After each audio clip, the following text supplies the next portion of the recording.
Good morning, one, and good morning, all. Welcome to Matchday Live here, very early day on the Toon Review YouTube channel. Thank you so much for joining us. Of course, it is Newcastle United versus Tottenham Hotspur at the Is it the MCG? Yes, I think it is the MCG or the whatever it is. It is the cricket ground, of course, but there is hopefully going to be a big crowd there to watch Newcastle United. And, they've gone with a very strong side. Both teams have, which we'll see how that looks in just a second. But if you do enjoy Matchday Live, guys, as usual, please do give it the thumbs up button. And if you're new to the channel and you like what you see, you can see there we are on the way to 30,000 well and truly. So with your help, we can get there sooner rather than later. Click that bottom right-hand corner and click subscribe. Come and be part of this amazing community right here on the Toon Review. You can become a member, which so many people have.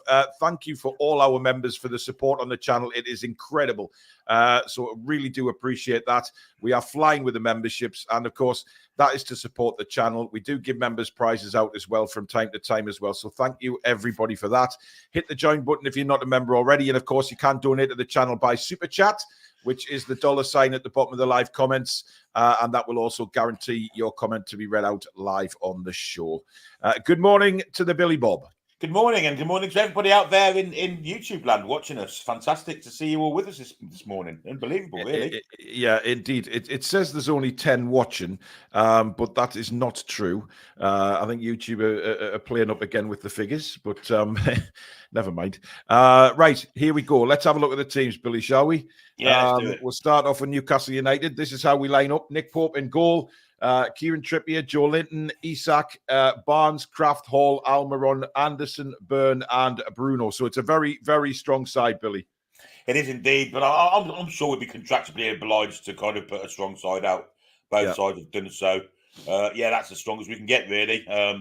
Kraft will play at centre half alongside Byrne, and then Trippier at right back from what happened on Sunday. Yeah. And then, of course, you've got Almiron in for Murphy, and that's about the only change, isn't it? As far as I can see. Yeah, no long stuff either, is there? No long stuff. So Anderson comes in for him. Yeah, so basically, it's an interesting to see how the midfield works without Longstaff. Although, remember, it is just a friendly. But listen, there's a lot of people spent a lot of money to watch Newcastle, so it's not like these two teams are going to turn up and just like walk around the pitch. You know what I mean? They're gonna play a game of football, basically. Now, this is how Spurs line up. They've gone pretty strong as well. Austin in goal, Pedro Porro, Dragusin, Van der Ven, Royal, Bentancur, Sarr, Madison, Kulusevski, Son, and Johnson, Billy. I think the only changes you would have usually saw would have been Vicario in goal and Romero at centre half, and the rest of them. Pretty strong lineup for them, isn't it? With Son, Kulusevski, Johnson, Madison, of course. So, yeah, very strong lineup, but not too dissimilar to the one we give a good hiding to a few weeks back. Let's hope it can be the same today. Absolutely. Do you think we will give them a hiding, Billy? I'm not so sure. I think it might be a bit of a testimonial type game. I don't think you'll see full-blooded football, but yeah, why not? Let's give them a good hiding. Yeah, let's give them a good hiding indeed. We have Truls has gifted a membership. Thank you, Truls. Very kind. And Andrea Sorby, welcome to the Toon Review Members Club as well. Thank you for signing up to that. Matt says, I normally listen to the previous night's streams while I'm at work. So listening to one that's live is a nice change. Indeed. Alan says, morning, lads and lasses from the US. 5:30 a.m. here. Crazy to get up this early to keep up with friendly updates. That is dedication. Wait till Friday. Dedication. Yeah, we've got 155 likes already, but apparently only 14 watching. Yeah, YouTube's having a stinker this morning, by the way. Jock, thank you very much for gifting a Toon Review membership, buddy. Very kind as well. Thank you for all the people that dedicate free memberships to people. It's very kind. You've got a membership free for a month. And if you want to continue that after that, then that is up to you to do so. Hopefully you will.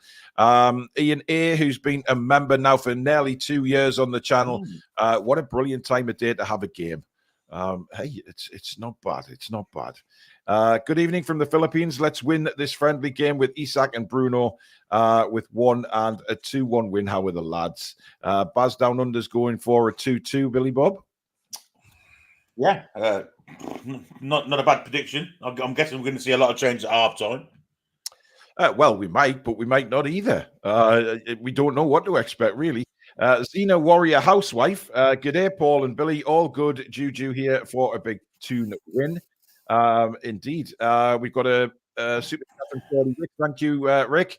Hi, Paul and Billy. Is there any truth in the Ashworth stuff? Nothing on BBC. Yes. It has been. Listen, the thing is, BBC and Sky, crazily enough, are not given this much coverage, Billy. I mean, we'll talk about it a little bit more at half time. But it's a very strange situation that they're not really covering this story because they know that all parties involved are in big trouble for this. Yeah, and I guess it's legal issue as well. I mean, the newspaper press can kind of print whatever they want, but I mean, it looks pretty conclusive to me that he'd been caught out sending emails to the Newcastle, his Newcastle address, and because somehow he's forwarded something on from something that happened with the Man City bloke that's on garden leave. So not only are Man United in trouble from us, it's also for Man City as well. So they're in deep doo-doo, and I think Dan Ashworth could well be in deep doo-doo as well. So, well, all parties involved. I think he may well become persona non grata. I think the Premier League have to ban him, surely, don't they? Well, it's very sneaky. Let's put it that way. Abdul Raham Ibrahim, thank you very much for signing up to Members Club. I'm pretty impressed that I got that name out. Welcome to the family, matey. Thank you for signing up. And we got a super chat from Richard Rafferty. Thanks, Richard. Really kind, mate. Thanks for all your hard work over the season. You are very, very welcome. Craig says, have you seen the new stuff about Dan Ashworth? We have indeed. It's certainly a talking point. Dan says, I've locked myself in the IT office to listen to you guys. KB, good morning out there in Belfast. Alan says, this is our chance to sell the club potential to potential Aussie fans. Absolutely.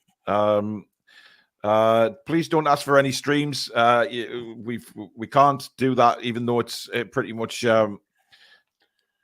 broadcasted everywhere. Where if you go on Newcastle United's Twitter page, you'll find out where it's been broadcast. But as usual, we'll ask it. A lot of people will be watching this along with us this morning, obviously. So please, whoever's ahead of who, don't put any spoilers in the chat until we've commentated on it.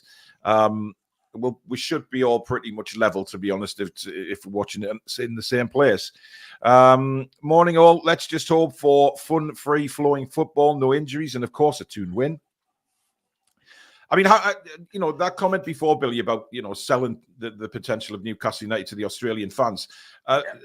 How important is that today? Because obviously, there'll be a lot of sort of kids there as well whose parents have moved to Australia or whatever it is, and they're growing up now seeing that their parents support Newcastle. So maybe it is quite important that we do put on a decent display just to sell the club.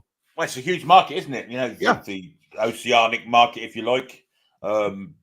I think that's the reason why Garan Kuol's gone, if I'm perfectly honest. It's to sell us a bit more. A name that's well known to Australian, maybe not the proper football fans, but just people that are interested in sport and not so much on football, that wouldn't know Newcastle United players or Spurs players. The kind of person that watches the occasional game. And if there's Australian representation, then albeit that's fantastic for us. Hopefully we can kind of get the best end of it today. I think Spurs with Dan's in charge may have more support than us today, but you never know. And if we can put a show on, maybe we'll change the tune. Well, I've just got the picture up, Billy, from Australia. I don't know whether you have. Yes, I have. And it's currently a big light show going on in the MCG right now. I mean, there looks like a lot of people there, if I'm honest, Billy. We've got a super chat from Samsonite Dove. Call the mail anything you want, but they'd not run the story against someone as litigious as Ineos without evidence. Good point. Good point.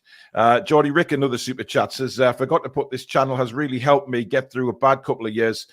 Thank you for your hard work, lads and Lady Sam. You are appreciated. Geordie Rick, that's a lovely thing to say, matey. Thank you. Another one from Eric Jones. Thank you all for your hard work this season. Best channel on YouTube. 3-1 Toon today. How's the bench looking? Anyone you want to see come on? I think it's just made up of the rest of the travelling squad, isn't it? I didn't really pay much Murphy, attention. Callum Wilson, and lots of kids, basically. Yeah, there you go. Edward Gorn, thank you for another super chat. The usual from Japan. Strange to be listening to the Toon Review at what is dinner time out here. Well, enjoy the decent time to watch us. Thank you so much for all your super chats and memberships. It's incredibly kind. Darren Lee says, was talk of Ashworth doing work for Man United. He could face a ban from football under the UEFA rules.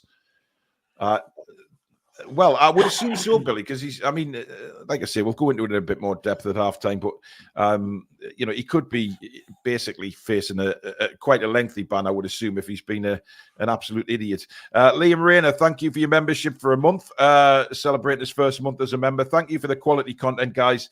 You cheer me up with a banter. It's like being in the pub with your mates. Thank you very much, Liam. That's the kind of environment that we want to try and create on this channel.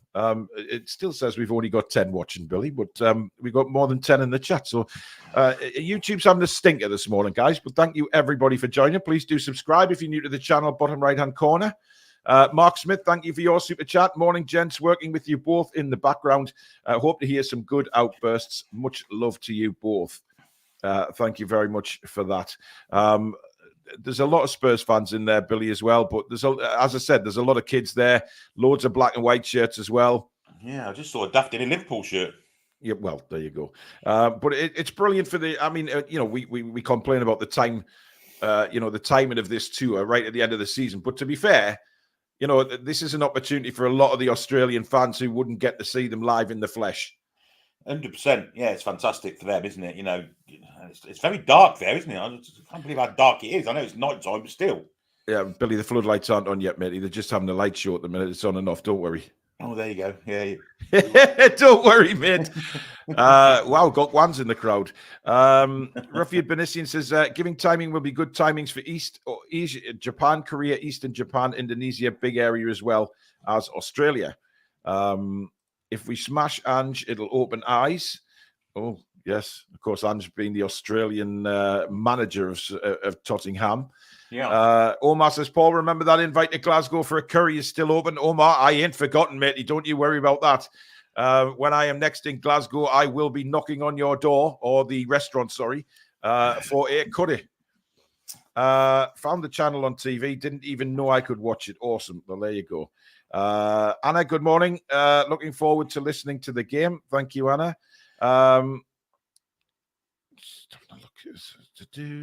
Wow, what a crowd, says Jock, as Ange Postecoglou takes to the stands, takes to his bench, applauded by the many Tottenham fans there. Of course, he's Australian. He will get a big welcome into the stadium.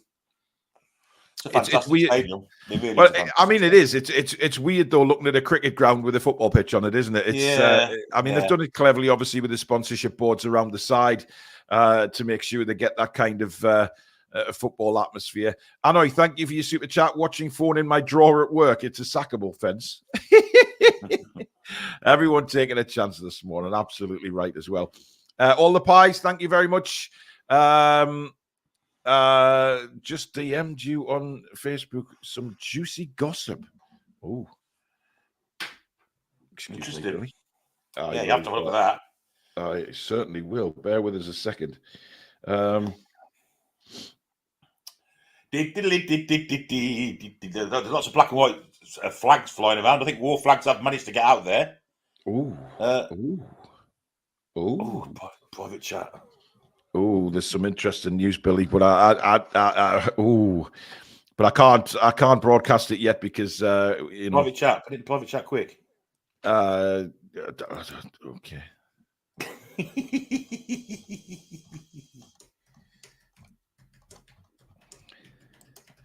A sin way. Bated breath. There you go. Wow, that is interesting news. Yeah. We'll have to keep a close eye on that one, Billy, because I tell you, that'll be big news if that's the case. And possible money coming in. But we will see. The lads from the Toon Under podcast were given flags by War Flags for today, I heard on BBC Newcastle. Yeah, They sent some down there, I think. Anyway, this is how Newcastle line up. Nick Pope, Kieran Trippier, Dan Burn, Emil Kraft, Lewis Hall. A midfield, it's got a 4-4-2 formation here. Elliot Anderson, Bruno, Joe Linton, and Harvey Barnes, with Isak playing up top with Almiron. I don't think that will be the formation. I would imagine it'll be the 4-3-3, Billy. Yeah, if you just put that line that's just above the Alexander Isak, above the Harvey Barnes, you might be about right then. I don't know why they're doing it like that. Yeah, very strange. However, but lots of youngsters on the bench. Some youngsters who are being released by Newcastle United when they get home, which is a very strange. But there he is, number 38, Garan Kuol, Billy. Yeah, number 38. Who knew? Who knew? Absolutely. Well, all in the tunnel, ready to come out. All smiles. Of course, it'll be Trippier to lead Newcastle out, and Son, or however you want to, but I wish he was a Newcastle player. NUFC Shane out there in Australia. Good evening, gents. What an occasion. Wish I could have made it. Yeah. I mean, look, Australia is a huge country, isn't it? And I think it takes a lot. It takes a lot of effort for people to get across Australia. Certainly, you know, if you're living in Perth, of course, you've got a long trip across to the other side to try, you know, Melbourne and Brisbane and places like that. So Sydney, of course, it's a long trip. So even though they're in Australia, it's not exactly like driving from Newcastle to London. As Nick Pope having a good joke with Son and Dan Burn there. All very happy in the tunnel, Billy, looking very, very calm and relaxed. And amazingly enough, both teams in home kits, which, you know, you'd never see this in the Premier League. One of the two would wear a version of the second or third kit, and because it's not Premier League contractually, whatever you want to say. Yeah, with both teams in the home kits, which I think is great. And to be honest, you know, black and white and all white, you can tell the difference very clearly. Of course you can. But it's of course, Kieran Trippier, as the two teams now make their way out of the tunnel, all with little mascots, of course. Lewis Hall's mascots decided not to go with him. I think he's lost his man already. There's a bit of a mix-up already with the mascots there. But here, of course, come the two teams to a very, very big crowd in the MCG. Of course, this won't really bother the players because they're used to that in sort of week in, week out. Matthew says, honestly, spewing I didn't make the trip, but it's 1,000 kilometers to get there. Wow. Is the gossip about Dan Cashworth claiming he was sacked by NUFC? No, don't worry. Just forget all about that. There's no gossip. There's no news. But thank you, Si, for that. Interesting. Yeah. It's only 10 inches, not 11, by the way. Sorry? The rumour about me and no, forget that. All right, yes, Billy. It's way too early. I mean, it's 10 to 11, mate. I mean, come on. It's too early. That was a rumour I started myself, by the way. I know it is, yeah.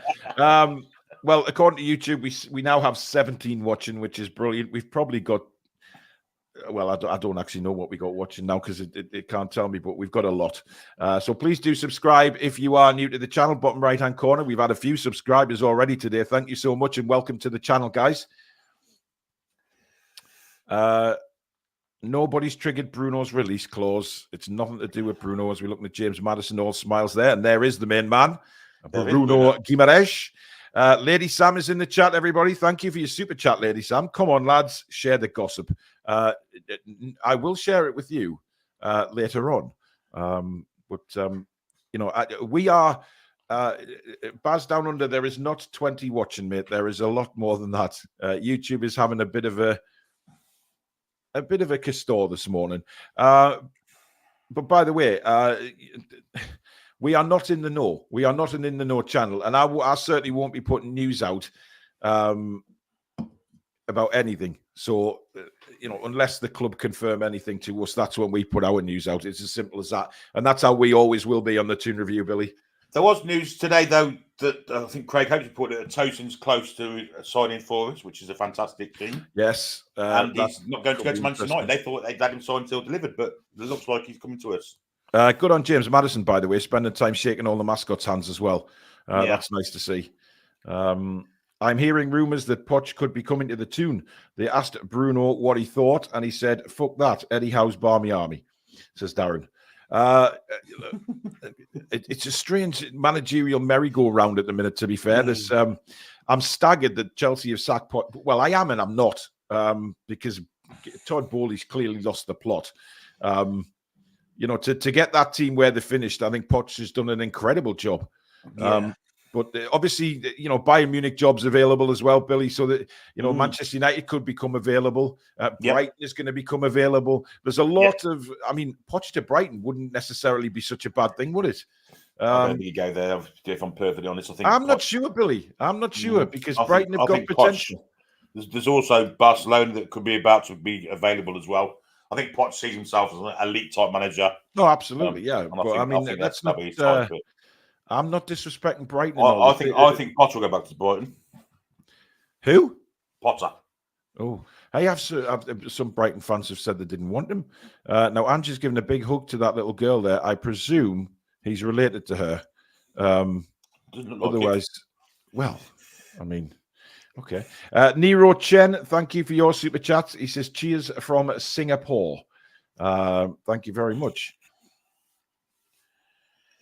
And I hope everybody's all right after that plane incident on Singapore Airlines yesterday. Absolutely awful. No worse than turbulence. If it's like that, Christ almighty. Well, I think that's a one in a million occurrence, Billy. It doesn't normally happen like that. You don't get jet lag as bad as turbulence. Turbulence. I was on a plane once going into Spain, and we had a bit of turbulence, and the trolley dolly, whatever you want to call it, stewardess, she actually hit the ceiling and broke a leg. That was the worst I'd ever seen. Was that not just you on the plane after a curry, Billy? It may well have been. Maybe me sat at the back. Yeah. Walking to the toilet may have disturbed me. Seriously, broke the leg, it's horrible. It can be, that's why they recommend you keep your seatbelts on at all time. But you just, something like that doesn't happen every day. It's literally a once in a, God knows. Yeah, you hit turbulence, but the airplanes are very capable of dealing with that. But it was... I don't mind it once I'm up there. And there's all smiles again between Miggy and Son. But let's see how long the smiles keep going, because we're underway now at the MCG with Joe Linton out to Miggy on the right-hand side. Trippier now back to Emil Kraft, who's back inside now as the centre-back alongside Dan Burn. Kieran Trippier now for Newcastle United. Inside to Joe Linton. And immediately scrapping with Sarr there. I think that's going to be a good battle today, because they're two players who like to be physical, Billy, and I don't think they'll want to get the better of each other, really. No, Sarr won that first battle, didn't he? But it wasn't the greatest pass into him, was it, for Joe Linton to control and kind of no space for him to move into. But yeah, it's very much a testimonial type game, friendly. You can tell it's a friendly. There's no pressing of such, is there? Well, I don't know. Miggy and Joe Linton pressing there. Good interception that by Emil Kraft. And now first touch for Harvey Barnes. Barnes is immediately faced by Sarr, but does well to get it into Anderson. Tried a little 1-2 there. It's amazing how much they look alike next to each other on the pitch from a TV camera angle, isn't it? It's incredible. Yeah. And add Longstaff into the mix, and you're struggling, aren't you? Because he looks a bit like that as well, doesn't he? Yeah, he does. But Longstaff not, of course, in the trip to Australia. As Tottenham now have the ball with Son on this left-hand side, confronted by Miggy Almiron. He's knocked that inside, outside again. Emerson Royale, who is a very interesting footballer at times. And now across to the right-hand side to Pedro Porro, inside to Sarr again. He's got Bentancur just inside him, but he decides to go back to... I'm going to call him Dracula, Billy, because... Dragusin, yeah. Haven't seen a lot of him, to be honest. He played the last couple of games, didn't he? He come in the Man City game, and I think he played the Sheffield United game as well, because Romero's injured, isn't he? So that's why he's not there, I guess. Well, good point. Rich Baxter, good morning. Fair play for doing the live watch along at this time. Well, that's not a problem. Oh, that hit a hand there. That could be a handball. Son is convinced he should have got a penalty there. He shot from the edge of the box. It did hit Emil Kraft, but of course, I don't think there's any VAR or any crap like that in this game. Yeah, it was a poor pass from Kraft that actually started that move and then confounded by handball. It was definitely handball, no doubt about that. It would have been given in the Premier League. Here's Miggy now. Gives it out to Isak. Isak has Barnes in support. Isak goes for a curler. And he's not far over the top. I thought he might have given that out to Harvey Barnes, but he didn't. He thought, right, here's the Son one. I mean, his arm's down by his side. I don't think even with VAR in the Premier League, that's given, Billy. Probably right. We're not allowed to tell anyone where we're watching the game. It is go to Newcastle United's Twitter page. You will find out all the details there. Get yourselves on there. It's It's on NUFC TV. That's where it is. I mean, it's not like we're giving any dodgy links away. Of course not. As Tottenham have the ball now again with Van der Ven to Son, just inside his own half, confronted by Joe Linton, skips around that tackle and lays it off to Bentancur now. And that's a good ball into... well, I thought Kulusevski was offside there, but clearly the linesman hasn't. Both the linesmen don't seem to have brought the flags today. And now Miggy Almiron. Oh, see, if he took that down the right, there's the problem with Miggy, Billy. Yeah, he could have gone then. Could have gone, couldn't he? Yeah, just knock that with your right foot and you're away down the right wing, but he cuts back again on his left. And that's been the problem with Miggy Almiron all season. And that's a disappointing thing, isn't it? You know, he gets a chance to run like that. And we've seen that so often this season. Yeah, because he wanted it on his left, he had to come backwards. It was... Had he had turned and ran, he'd have been through. Yeah. Mike Elliott, thank you for your super chat. Giving me numbers on the channel, giving me numbers of watches, but to be honest, some are saying very different to that. We just don't know. YouTube's having a mare with that. But please do subscribe if you are new to the channel, guys. We welcome you in as we bid for 30,000. I never thought I'd ever say that, Billy. I mean, 30,000. Unbelievable, isn't it? Yeah, it's fantastic. We will be having a 30,000 celebration show, of course we will, with all you guys, as Joe Linton now brings it out of defence for Newcastle United. Trippier pointing where he wants Miggy to run.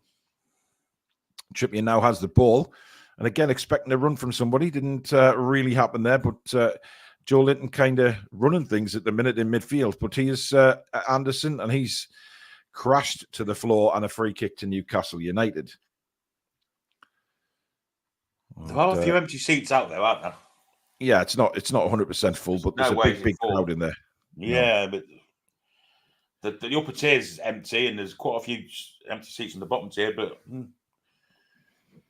I'm not sure the upper tier is empty, Billy. The upper tier it was. Oh no, there is some gaps. Yeah, I see them. Yeah. Anyway, we have a free kick now.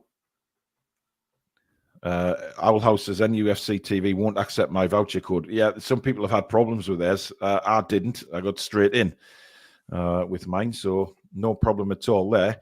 As Lewis Hall and Kieran Trippier are over this free kick. 5 minutes gone. Not really a lot to talk about in this game so far, but it's all about watching our favourite black and whites as the free kick comes in, bouncing around in the penalty area, but I think there's an offside given. And Van der Ven applauds the referee, and there is Drusilla Dracula, whatever his name is, with a little man bun, Billy. Can't beat a man bun. What a prat. Let's face it, we're just jealous because we haven't got the hair to do that, Billy. Yeah, I've not even got a man sandwich on my head. Yeah. Ah, dear. And here he is on the ball now. Into Sarr. Sarr brings it forward for Tottenham. Porro back to Drusilla. Bentancur. I'm going to call him Drusilla all game now. I think that was a character out of Buffy the Vampire Slayer. Good God, there's a few years ago. Here's Son on the ball, clips it forward to Kulusevski, takes it nicely on his left. Byrne comes to meet him, tries to play it into Emerson Royale. And Newcastle eventually get numbers back to deal with the problem. And Kieran Trippier rolls it into Almiron. Now Trippier. And again, we try and play it out calmly from the back into Bruno. Bruno on the 6-yard area now. He's got to be very, very careful there, and was as he flicks a right football out to Lewis Hall. Now to Elliot Anderson. Anderson to Isak. Tried to lay it off to Barnes. It didn't quite get the purchase on it. Now Bruno. And he's put Trippier away down the right-hand side now for Newcastle United. And Miggy and Almiron now. Can he do something? He's in on goal. And no. I mean, how many times do we say that? I mean, a good opportunity there. This time, actually, Billy, I think he should have cut in on his left. He should have. He tried to cut on the right-hand side with his left foot. Yeah. A player devoid of confidence, I'm going to say. Yeah. Guys, please ignore what it's saying about how many people are watching, because it's very, very untrue. As you can tell by the chat, it is free flowing. There is plenty of people in, and don't pay any attention. YouTube's had a castore this morning. It's fair to say. It did tell us how many were waiting before we came on, and there was nearly 200 waiting before we even started the show. So it's very wrong. And here's Son now on the edge of the box. Son, what will he do? Try and go to his left. He does. Trippier stays with him and wins a goal kick. Better defending that by Kieran Trippier. Yeah, actually. very good. Very good defending from Kieran Trippier. He'll be wanting to get a good game in, obviously, because of the Euros coming up and the England games. And there's one of them is at St James's Park, isn't it, also? It is, yeah, one of the warm-up games. As are the England women's team. And the ladies, at James's Park, which I believe I'm going to, thanks to Lady Sam.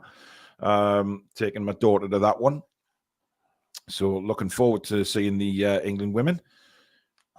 I believe theirs is a competitive game, though. I think it's against France in the qualifiers, so it should be a good game, because the France women's team ain't too bad at all.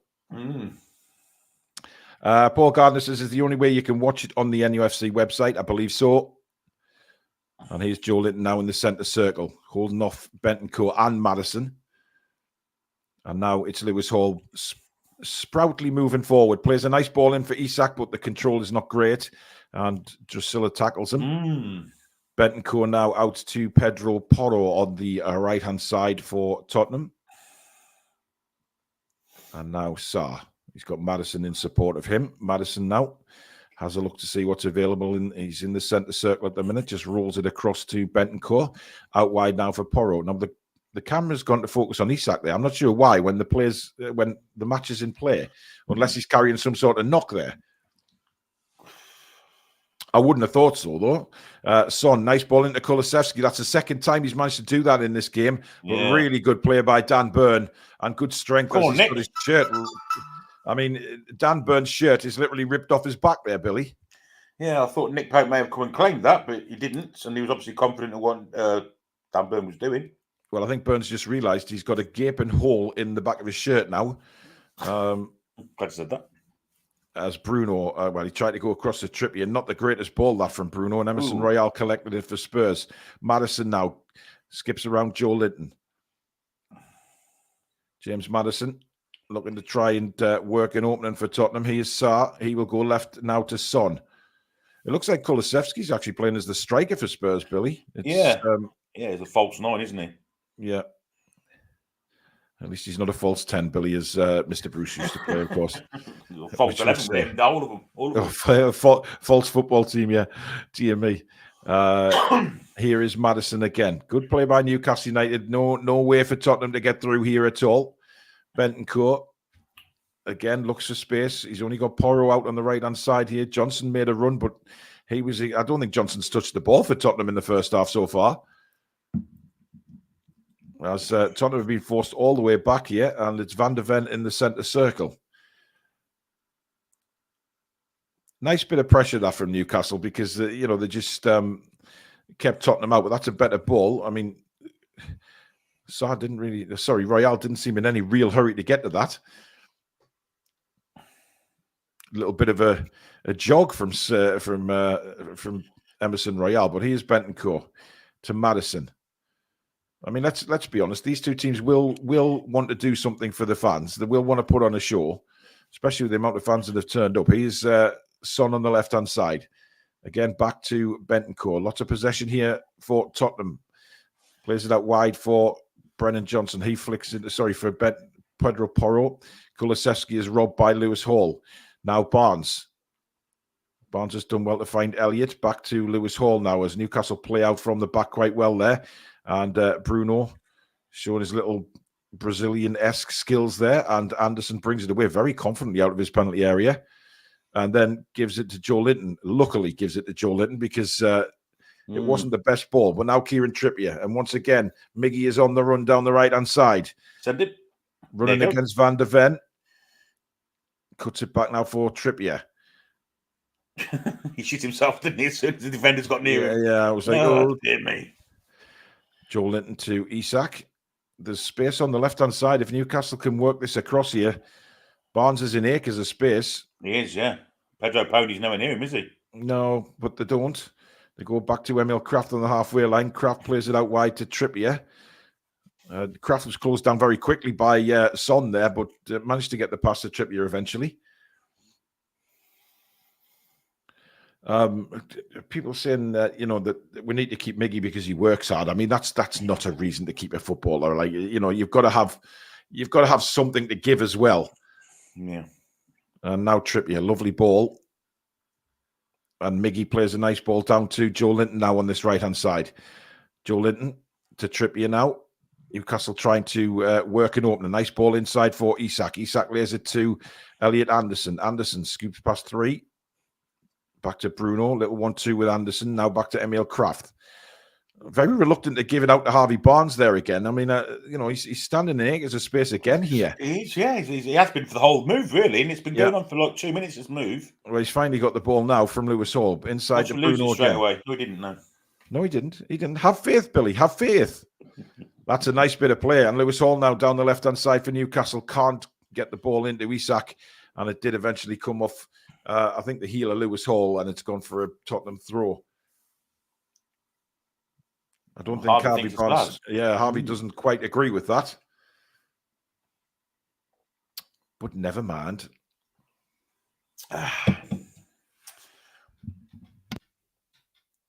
Very grim-faced is Pochettino. I was going to call him Pochettino there, but it's Postecoglou. Of course it is. James Bond villain behind him. To see him? Of course. Yeah, absolutely. As Tottenham trying to play it out from the back here, getting themselves into...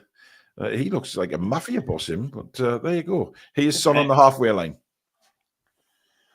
Back to Emerson Royale, and he's got Bentancur here, who goes to Sarr. Sarr then plays... Wow, I sounded posh there, didn't I? Sarr. Here's Pedro Pony, and inside now again to Sarr. Bentancur. Again, Tottenham just little passes between the midfield, because there's no way through at the moment from Newcastle. It's resolute defending, staying disciplined, as we've seen quite a lot actually from Newcastle when they actually concentrate. Yeah, Sarr gets it out right now for Pedro Porro. He's got Brennan Johnson making a run. In comes the cross. There's nobody there. And Emil Kraft heads it down well to Anderson, who skips away brilliantly. And now Alexander Isak looking to free Miggy Almiron, but the pass from Isak he hasn't been too good, Isak, so far, Billy. He's looked... I mean, I don't think he's fully fit, if you ask me anything. But I said that on Sunday, and then the last 20 minutes of the first half, he blew us away. I don't think that was the pass. I think he should have gone back to Anderson there. I think he was trying to do it. It's a bit too kind of direct and didn't work. Anderson did bloody well, actually, to get away from the challenges that were coming in on him. He's probably been our best player so far, Anderson. Yeah. It's back with Sarr for Tottenham. Madison closed down by the two Brazilians. That is not a sandwich you want to be in the middle of. Well, some ladies might, but definitely not if you're on a football field. As Miggy is brushed off the ball by nowhere, isn't he? Van der Ven very easily again. I mean, look, we've got to do something about this right-hand side in the summer. I think it's an area that we do need to improve on. I would have Jacob Murphy certainly as the sort of squad member for that side of the pitch, but we need an elite right-hand side player. That's a good run by Kulusevski when Nick Pope is there out his goal, as you would expect to sweep that up. No problem at all for the Holy One, Billy. Yes, and it's second to last time we're going to see this Castor's kit, isn't it? So it is. And Castor full stop, hopefully. We'll never see him again because they've been absolutely appalling, haven't they? Absolutely, Billy. 100%. Here's Anderson again for Newcastle. Gets it back to Bruno. I mean, I just want to say, I mean, the 7th of June has been touted as the release date for the shirt, Billy. And I mean, we've seen so many renders of what the shirt is possibly going to be. I mean, I put one up on the show. I did yesterday afternoon. It's been met with, I'd say, very, very different views. I think it's one of those, Billy, that has to grow on you again. It's the board stripes. I don't think people like the board stripes. You want to see the stripes kind of how they are on this shirt, but without that's making it. Yeah, I agree. Here's Harvey Barnes into the box, lays it off for Anderson. It's a good tackle. And Newcastle get the first corner of their game. Andy K, thank you very much for your super chat. Loving the shows, guys. Well done. Thank you very much. Much appreciated. Keep subscribing, guys. Bottom right-hand corner if you're new to the channel. As we head towards 30,000 subscribers, which for me, sitting with an iPhone in the kitchen all those moons ago, never thought that this would become what it is. A wonderful, wonderful community, and people that are genuinely core friends. It's incredible. But anyway, we have a corner. Is it Trippier to take it? I couldn't see. We're just looking at the 6-yard area at the minute. It is Kieran Trippier, and it's right under the goalkeeper. And, why couldn't he hit some of them like that the other night at Old Trafford? I'm not sure. But anyway, here's Kulusevski now on the halfway line for Spurs as they try and break out quickly. So I don't think Son will be very happy with Kulusevski there. He sprinted 100 yards to get that ball, and then Kulusevski just turned around and ignored him. Bentancur now. I mean, he lashed that ball in there for Brennan Johnson, and it just bounced off Johnson. And now Harvey Barnes. That was a ridiculous pass. I mean, Barnes has gone all the way back now to Trippier, who stays on the left-hand side. Lewis Hall is accommodating the right-hand side at the moment. And now it's Bruno midway through the Newcastle half. He plays it out to Lewis Hall on this right-hand side. Hall looking for an option, finds it in Trippier, who's gone to centre-back now, and Dan Burns gone left-back. Well, he's trying to work his way back across the pitch. He's working his way back from the corner, yeah, so they're all swapping positions. And Mark Lewis trying to get his back out to he's not. He's staying in centre midfield now at the minute. Yeah. Where he's quite confident playing, let's be honest. Here's Harvey Barnes now, midway through the Newcastle half. Nice ball up to Elliot Anderson. He turns, and it's now Dan Burn who's playing as the left winger. I mean, Jesus. Talk about all over. Dan Burn's now making his way back to centre back, and everyone getting back into place. And here's Kieran Trippier now inside to Isak. Isak. Oh, that's nice skill. Has he got? Yes, he can. He can get it across to Anderson now. Anderson has Lewis Hall to the left of him. Hall now.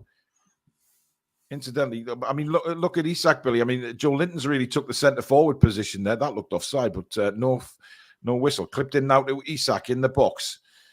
Isak, Hall, and a Newcastle throw. Isak's not filling me with a lot of hope when he gets the ball, Billy. He looks a little just... I mean, Eddie's having a laugh on the bench there. Darren Whitfield, thank you for your super chat. Much appreciated, my man. Here's Joe Linton now. Eases it to Bruno, who's got Kieran Trippier in acres of space on the right. Here is Trippier. He will get the ball across, and it's deflected out for a corner again. Nice football that from Newcastle, Billy. Yeah, it was. Really nice football. Joe Linton and Bruno getting to give it to Trippier with in a space, and then cross was intercepted. But yeah, the last couple of minutes have been quite good from Newcastle United. It has indeed. Haroldinho, thank you for being a member for your first month. Morning, guys. Are you guys doing a separate review show for this game, or just doing a summary at the end of the game? Just a summary. There's no need to do a full review show on a friendly, to be honest. As Dan Burn there looks like he's been shredded by a tiger.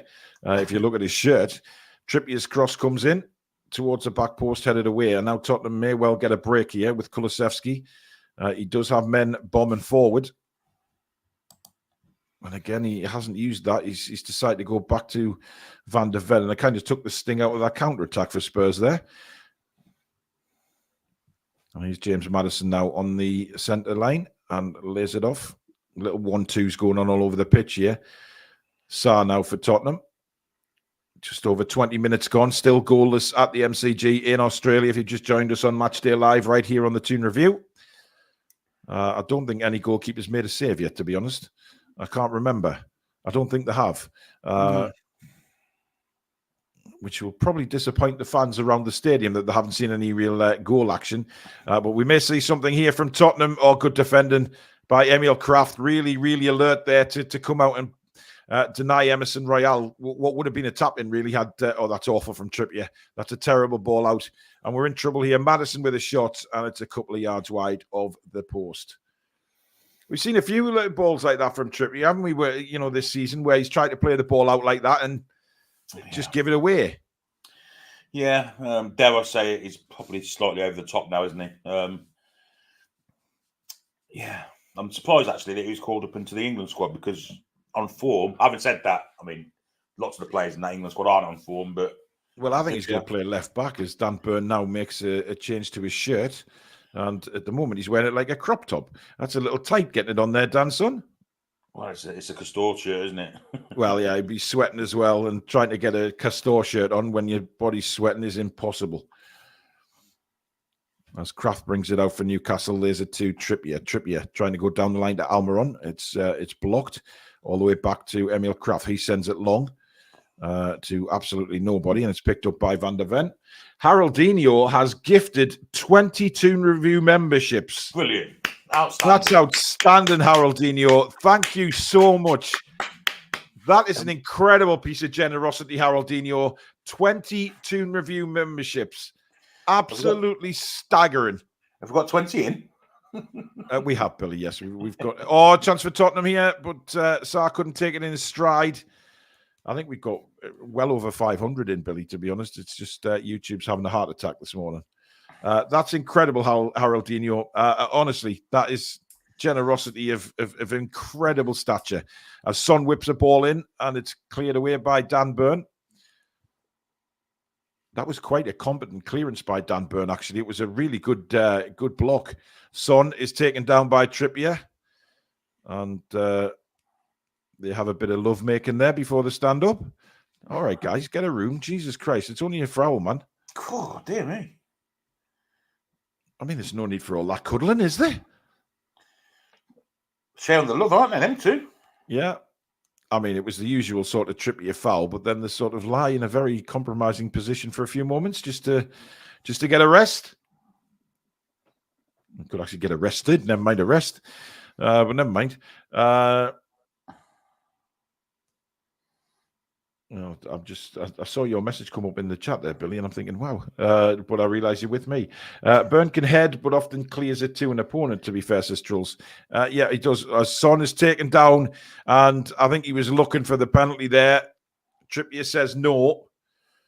So does the ref, luckily. Yeah, I'm not sure. I'll have to see that again. Sensible Monica, thank you for your super chat. Thanks for the season's coverage. Love the analysis, the rants, the ups and downs, and Billy's handsome looks. Thank you, Monica. I'm not sure about that challenge from Trippier, Billy, on reviewing that again.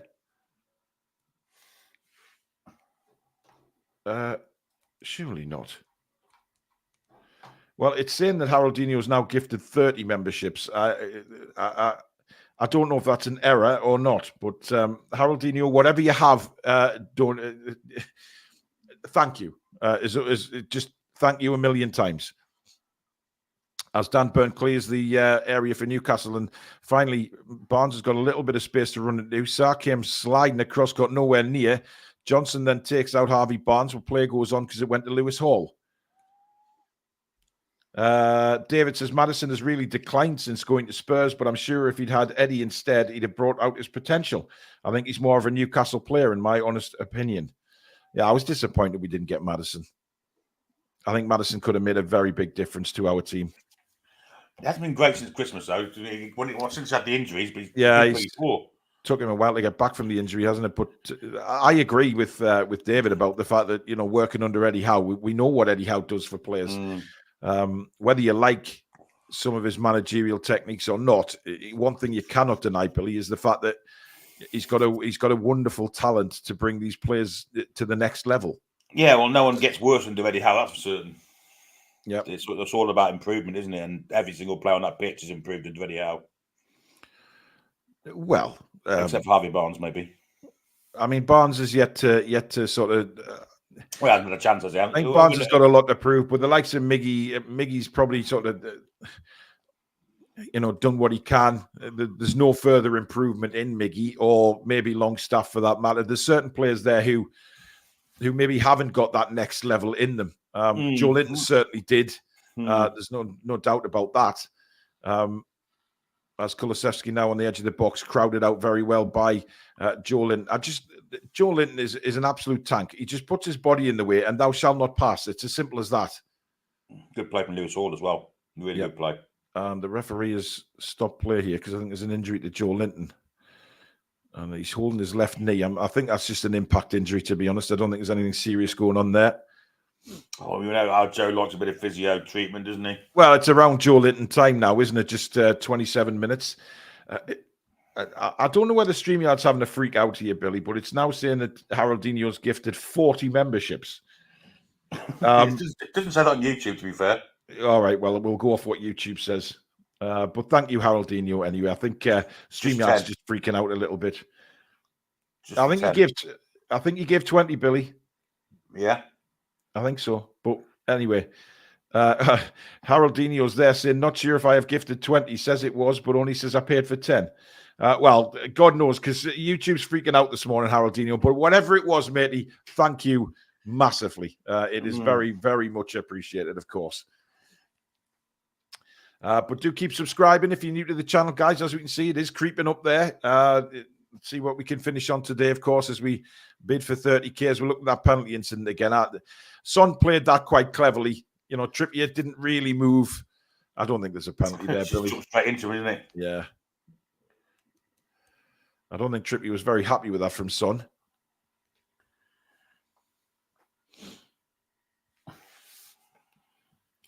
Looney Tunes saying, is it at a cricket ground by any chance? Yes, it's at the Melbourne cricket ground, which is a huge, huge ground.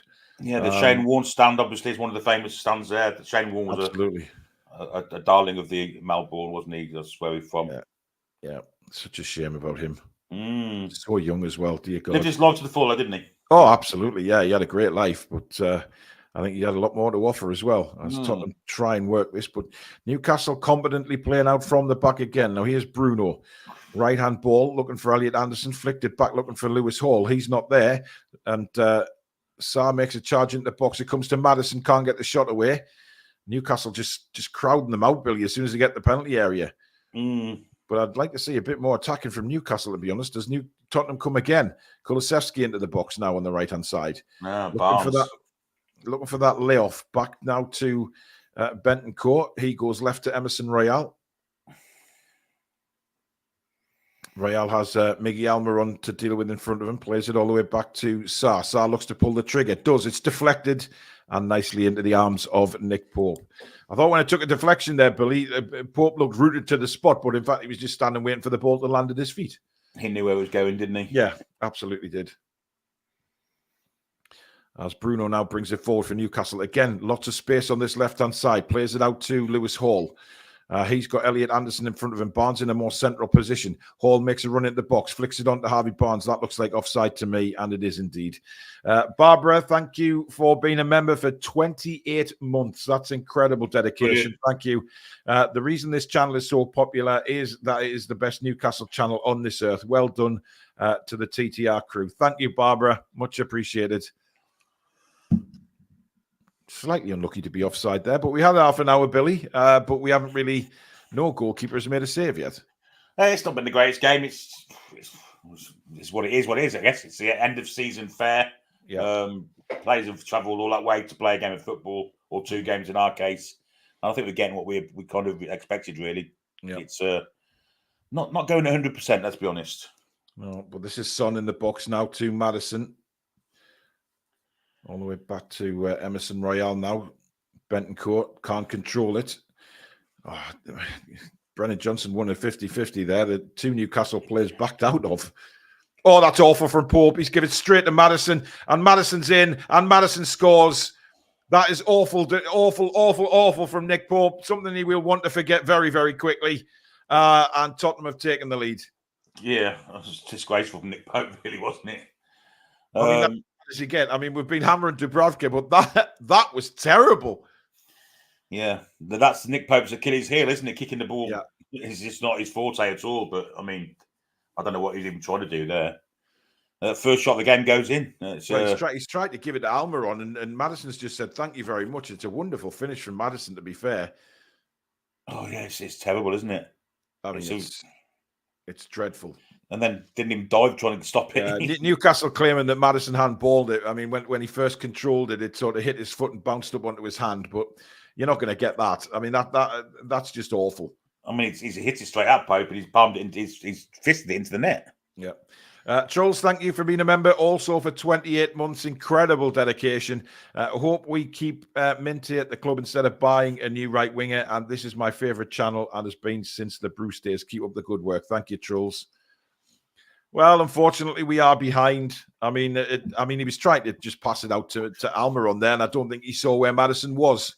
No. And I don't think Maddison could quite believe it, but he still had a bit of work to do there, James Maddison. And to be fair to him, he's absolutely lashed that past Nick Pope off his forearm. I mean, it is what it is. I'm lost for words, actually. It kind of, yeah, it was just really bad, wasn't it? It was awful. I mean, it doesn't get much worse than that. And there's just slagging Dubravka off. But one thing, like you did say, Billy, was the fact that, if Nick Pope does have a serious Achilles heel, it is his distribution. Yeah, he kicks like he's got a serious Achilles heel, to be fair to him. Yeah, it certainly wasn't the best. Bilbo says, Billy, I think you have an issue with Barnes. He hasn't had a run of games this year due to injury. You weren't as bad as this with Gordon last year when he was struggling. I don't think Gordon was ever struggling. Gordon really didn't play many games to sort of back end of last season. And to be honest, it's Billy's opinion. We're defending absolutely shockingly bad here. So many ball giveaways, it's unbelievable. I mean, look, people will have opinions on players, and as fans, we have a right to do that. I don't think Billy's totally done with Barnes. He's also said that he's going to give him a chance, and I think that's what we need to see. Oh dear me. At least with Gordon, we had the pace, didn't we? And Harvey Barnes hasn't got that pace, has he? No, so he doesn't beat players, does he? He's a different kind of player. Yeah, absolutely. Sean wants female topless presenters. You will get 35,000 subscribers straight away. Well, we wouldn't really, because we'd be off the air. So that would be out the window very quickly. And I think that's a bit disrespectful to women as well, to be fair. I mean, I could sit here and say, right, well, I'll sit out with my Stallions schlong for the ladies. But, Susan would kill me. And quite frankly, she'd have a point. And we wouldn't get 35,000 subscribers. We'd lose all of our subscribers very, very quickly. Dear me. Anyway, here comes Spurs again. I mean, Newcastle are defending. I mean, it's our passing in this first half has been nothing short of rank. Wow. One of the Mario brothers is linesman on that far side, Billy. The Australians look a moustache, don't they? They love a good tash, yeah. I mean, I'm not sure you can give that as a handball on Maddison. He still had a lot to do, and Newcastle just switched off. He danced around two players before lashing it home. Emil Kraft got sent for a pie, didn't he? Yeah. I mean, I think Newcastle United are well and truly still on the aircraft here, Billy, because this is... But then again, we haven't been good towards the back end of the season, have we? There is a substitute coming on. Jacob Murphy is ready to come on, so I'm not sure who that's going to be for, or whether there's an injury here. Nick Pope. Yeah. Yeah, it'll be album one, won't it? Well, I mean, it won't be Isak because Wilson's on the pitch. Wilson's on the bench, so it's got to be. Or maybe Barnes. Maybe, I don't know. Well, it must be an injury, Billy, because, they don't normally, even though I know it's a friendly, but they don't normally make changes this early in friendlies either. So I would imagine somebody's just feeling a bit of a knock. Of course, Joe Linton did have a issue with his knee. That's awful defending again, but we get a free kick. I guess could be going right back. It is Trippier. It is Trippier.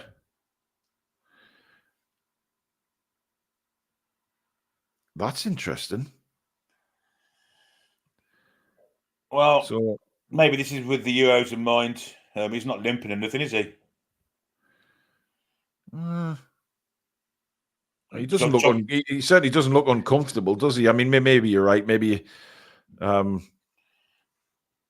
Jacob Murphy will presumably go to right back.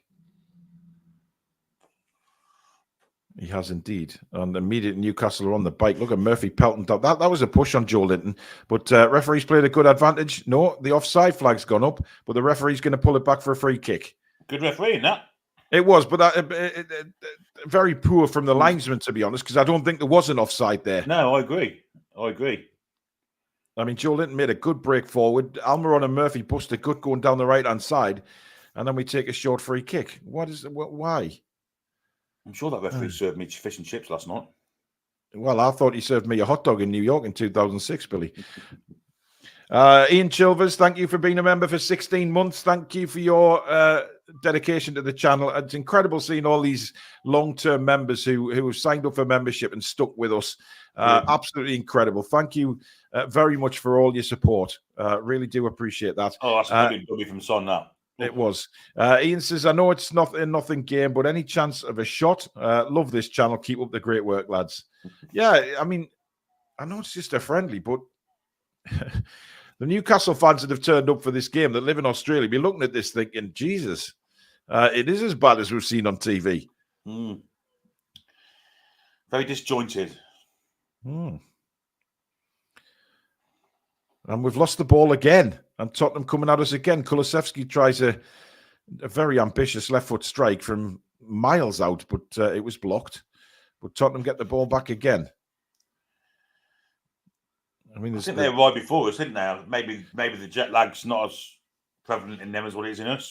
Well, I think their plane was just in front of ours, Billy, to be fair. Oh, well, Bruno's got a free kick there. He's hurt his shin and his ankle. It was a bit nasty, that from Sarr. Yeah, it was. We know he's got a bit of a nasty streak in him, hasn't he? It's a friendly game, mate. What are you playing at? Exactly. Rachel P., thank you very much for your super chat. Thanks for doing this watch along. You're very welcome. We are very much the number one channel for commentary on Newcastle United on Matchday Lives, and that will continue moving forward. 100%. Son now to Emerson Royale. Son again on the edge of the box. Well worked this from Tottenham. Great save from Nick Pope. Brilliant save. From literally like 3 yards out, it was a great ball in from Son. Oh, he made a mistake there, didn't he? It's a brilliant save. I'm way behind you, by the way. I've noticed that. Way behind.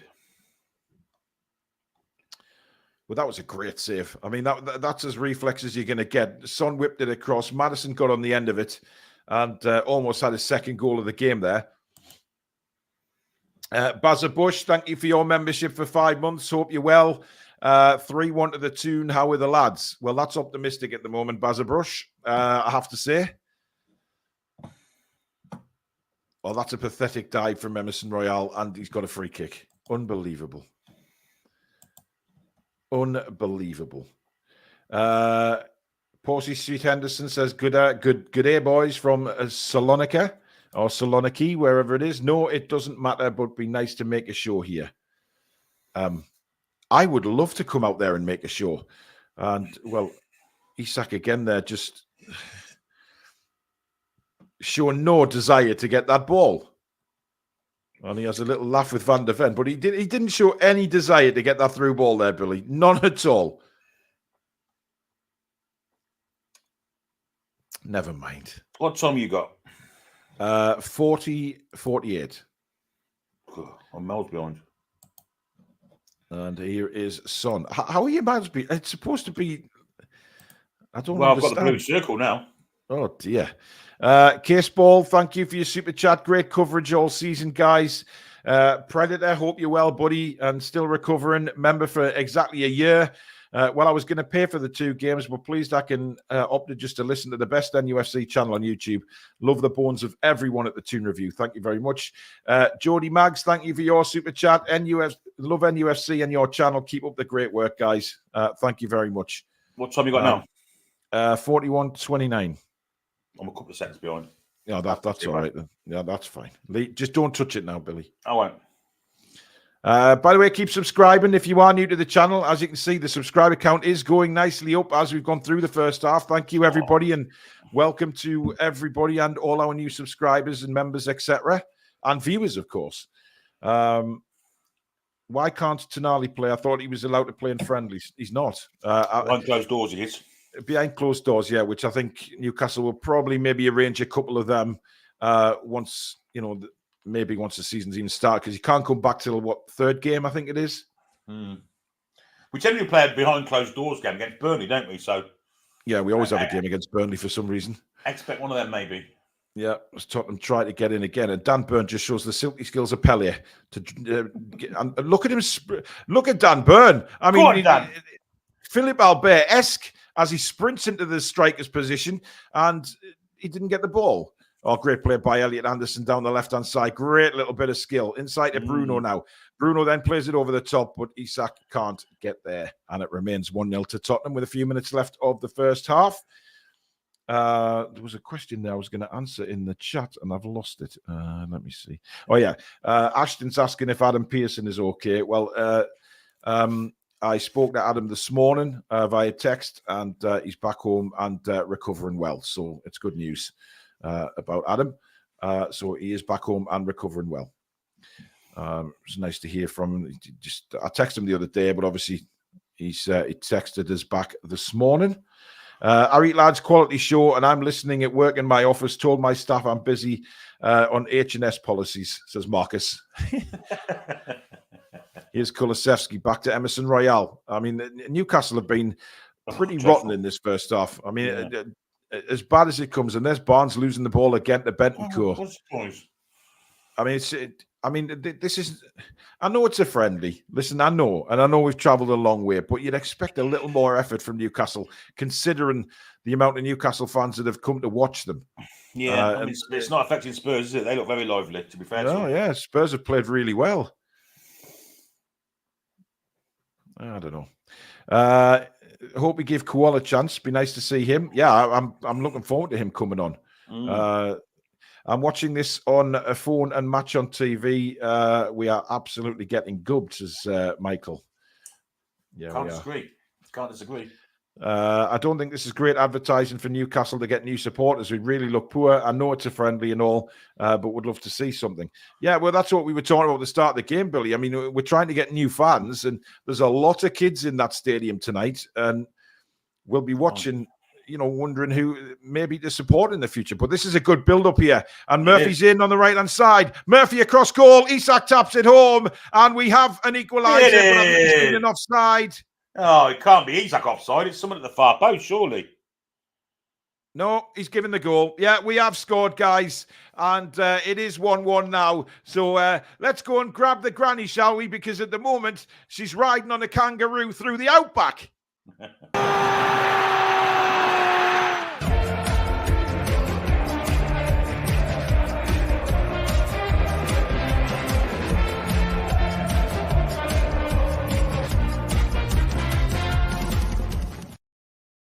Good move all around that, Billy. Yeah, nice goal. Good running from Jacob Murphy to get with the plane and nice ball across. The keeper's palmed it out straight into the path of Isak, who ain't going to miss from there. Certainly not. I mean, it was just basically palmed straight out to him, wasn't it? And just tucks it in the back of the net for 1-1. I don't think we deserve that, actually, but I don't care. We've scored, and it's given the Newcastle fans something to cheer about. Right on half-time. There's only a minute of added time at the end of the first half, Billy, but nice to get a goal. Yeah, absolutely. And just as we were saying about the kids not enjoying what we're seeing, we've scored. So, well, I mean, that's happened a lot this season where we've made something, a sort of comment like that, either one of us, and then we've gone and done something really good. Well, nothing more famous than the Matt Ritchie one, let's be honest. well, no, that was an incredible piece of commentary. Matt Ritchie, what's he going to do? It's half-time at the MCG, and it's Newcastle United 1, Spurs 1. Billy, sum up that first half if you can. Well, it's a friendly game. It's as simple as that. It's the archetypal friendly game. Both teams really not going at it 100%, probably 50%. Spurs have been the better of the two teams. A poor mistake from Nick Pope gifted them and James Maddison the first goal. And we've kind of, with our first shot on target, really, right at the end of the first half, have equalised with a tap from Isak. Not the greatest game in the world, but it's all about the exposure, not about the entertainment. Yeah. I think you possibly see a little bit more in pre-season, don't you? Because you've got a lot of players. You've got a lot of players in pre-season who are actually trying to, incidentally, Trippier's limping off with an ice pack around his left shin. So that may well be an injury that he had to come off for. Potentially. I mean, he's got that heavily iced up. That's the back of his calf. Well, it's his calf, isn't it? Calf, yeah. Was he out with his calf? He was out with his calf, wasn't he? Yeah. And walking off with his Maddison has his arm around him. Of course, they're good friends, aren't they? Maddison and Trippier. So, yeah. CG40 is asking what happened with Trips. We don't know. He just he came off, but judging by the heavy ice pack he's got on the calf, that's still obviously giving him a bit of a niggle. So it's pretty clear that Kieran Trippier wasn't exactly fit. I wonder if he'll fly straight home now. Maybe not now, but after the game. He won't be involved in Friday's game, no way. So he may just fly straight home. Yeah. Chris says this game has been played at a pedestrian pace and our passing is awful. Finally, a well-worked move and a decent goal. Yep. Dave says we need another hammering of Spurs. Come on the Toon. Should have brought the snake Ashworth with us and left him out in the outback to rot.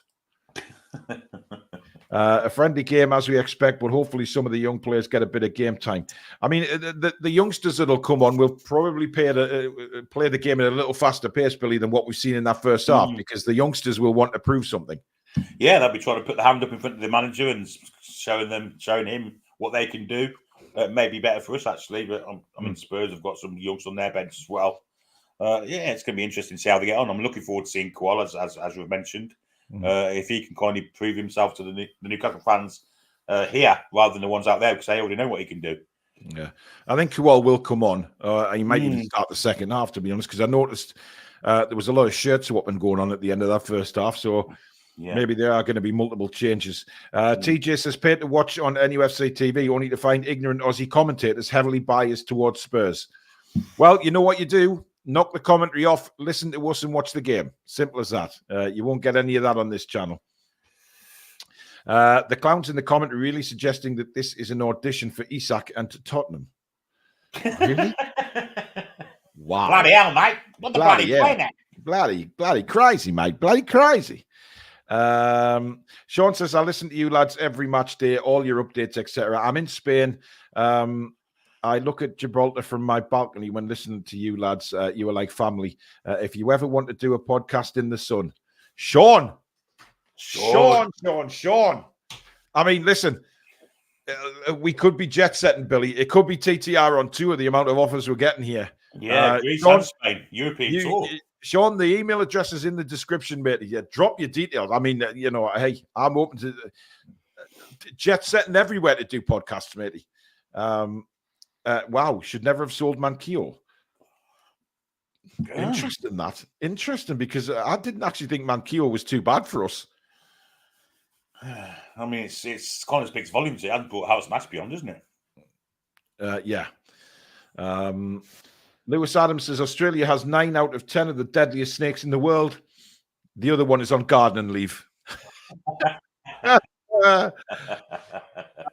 I hope Ashworth didn't sign up to porn websites using the club email. Well, you never know. These commentators said Isak is scared of Van der Ven, Bruno to Arsenal and City. Oh, dear God. Do you expect to see a big change in the team after half-time? Absolutely. I think we'll see wholesale changes. Yeah. Which I think will spruce the game up a little bit, because I expect that the kids will play at a faster pace than the guys that are on the pitch right now, or that were on the pitch for the first half. Yeah. Right. Let's while half time's going on, Billy, let's touch on this Ashworth situation, because we mentioned it just before the show. Quite frankly, I think it's an absolute disgrace what Ashworth has been up to. And, we've been calling him a snake for a while for wanting to go to Manchester United in the first place. But I think this just confirms that he is an actual snake. Yeah, it's not just him. It's the fella from Manchester City who's been at it while he's been on gardening leave. Yep. Revealing kind of details of his contract. And I think Brighton were involved, as the Woofy admonition mentioned earlier, because their kind of secret kind of contract talks was mentioned in that. So, yeah, I think the Premier League and the FA have got some serious disciplinary stuff to hand out here, and I think it may go further than that. I think you're looking at legal challenges here. Sure, it's God. I mean. Well, obviously, I think there is a breach somewhere of the rules of the Premier League as well about tapping up and things like that. There is, but the point is, we could forego compensation here if Man United don't want him because he's banned. What happens then? Well, I mean, good point. I mean, if he is banned, then Manchester United won't want to take him, and that leaves Ashworth in the middle of nowhere. Well, absolutely nowhere, to be honest. And you know what? Rightly so. I mean, Manchester United should still be forced to pay his compensation, sure to God. Well, if he's broke the law, he broke the rules, he will get punished, and quite clearly, like somebody said in the chat earlier on, they wouldn't print this story, or they wouldn't bring it to light if there wasn't any truth in it, because something like this, I mean, if you're gonna put out a story like this, you have to make sure that that's nailed on. Otherwise, you get serious problems moving forward. We've seen that with the media in the past. So they would have to have nailed on proof that this has gone on, and obviously they have. And I just think it's disgusting from Ashworth, to be honest, that he couldn't just do things the proper way. I think it's disgusting that while that guy was at Man City, he was working for Manchester United. I think that's a slap in the face to Manchester City as well. And I think they will take their own appropriate action, of course, as well. But I think it's just disgraceful from everyone involved in that to the point that this has happened. And certainly I'm pleased it's come out, because, Ashworth can't get away with things like that. Neither can the other guy. And neither can Manchester United. I mean, why is that guy in discussion with Ashworth while still working in Manchester City? Man United must have said something to him to get in touch with Ashworth. It's a conveyor belt of information. I don't think Sir Jim Ratcliffe knows much about the business of football. He may be a businessman in other things, but football, I don't think he understands the actual rules and regulations you've got to play by. And we've seen that already. He's trying to get a free stadium off the taxpayers. They're not going to isolate it to Man United fans' taxpayers' money. It's everyone. There's no way in God's earth that we're going to pay for the Man United stadium. And I don't know what he's trying to do that for. Well, I think there'll be uproar, Billy. Can you imagine that? I mean, there'll be absolute uproar if that happens. 100%. From everyone around the country. Nobody will want their tax money to go to building Manchester United stadium. And I'm not buying into all this Wembley of the North bollocks either. Absolutely not. Absolutely not. And we've actually seen it with the West Ham stadium. That was a taxpayers funded stadium. Yeah, Boris Johnson gifted to West Ham for nothing. People don't like it. When you're talking about a Wembley of the North, we don't need a Wembley of the North. Yeah. The national stadium should be in the capital city. That's just how it is. And yes, London is a distance from us, but at the same time, that doesn't matter.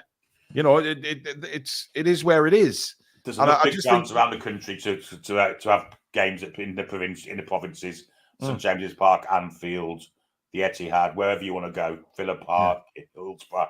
You don't need a stadium just for that purpose, and then allow Manchester United to play in it. That's scandalous. And they're behaving like absolute idiots, aren't they, Manchester United? Of course they are. I'm hoping Man City take it out on them on the pitch on Saturday. I really am. Yeah. Because they can't be happy about it. We certainly aren't happy about it. And hopefully they don't get away with it scot-free. And people have said Sky aren't saying anything about it.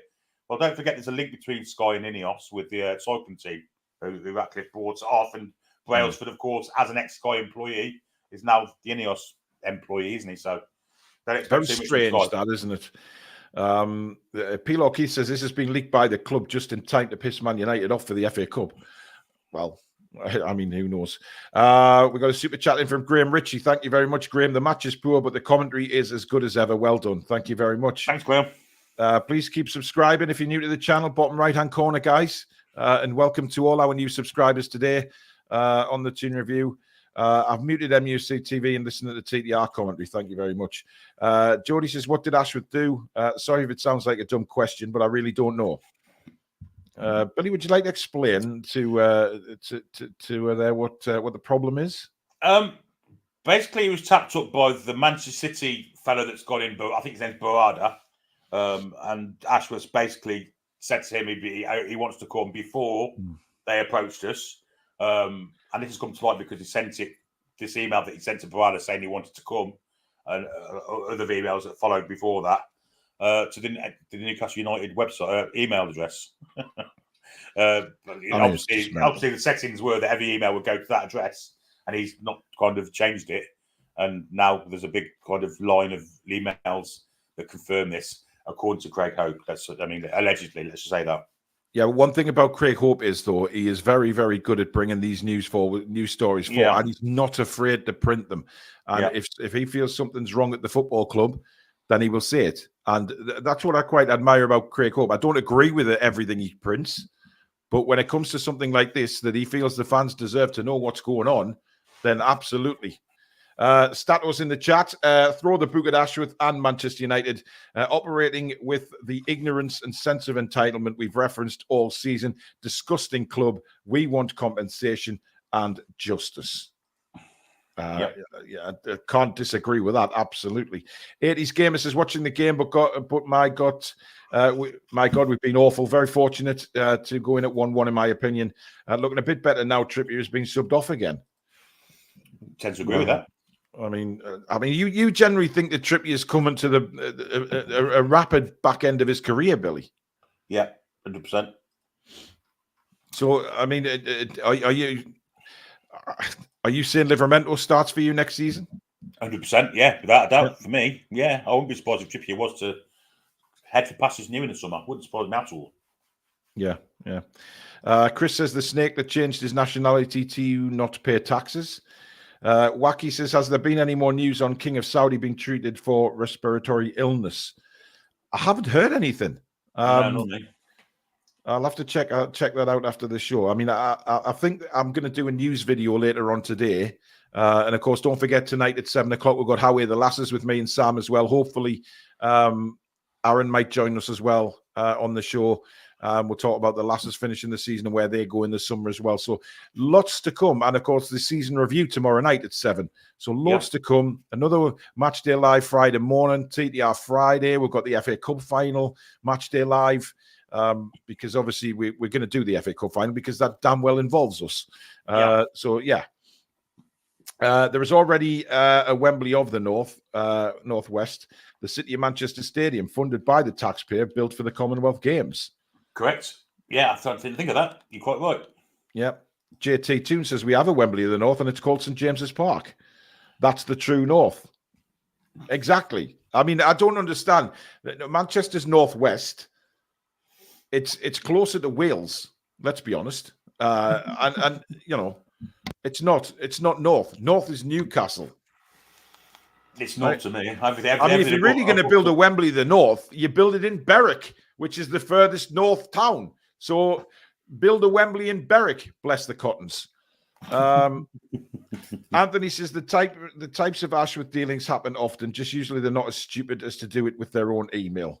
Yeah, we know it goes on. Of course it goes on. But this is it. This is why he's such a bloody snake.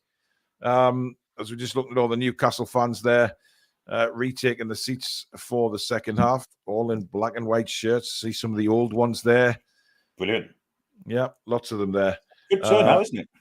It is, yeah. I mean, there is some empty patches in the stadium, but I mean, it's a massive, massive stadium. And to be honest, it looks like the sets of supporters have all sort of mingling. Some of them are mingling, but some of them, there is blocks of like Spurs fans and then blocks of Newcastle fans. It's just, I mean, there's a Tottenham fan with his arm around a Newcastle fan there. That's interesting. Early Bird says, Craig Hope this morning, NUFC are closing in on the free transfer of Tosin.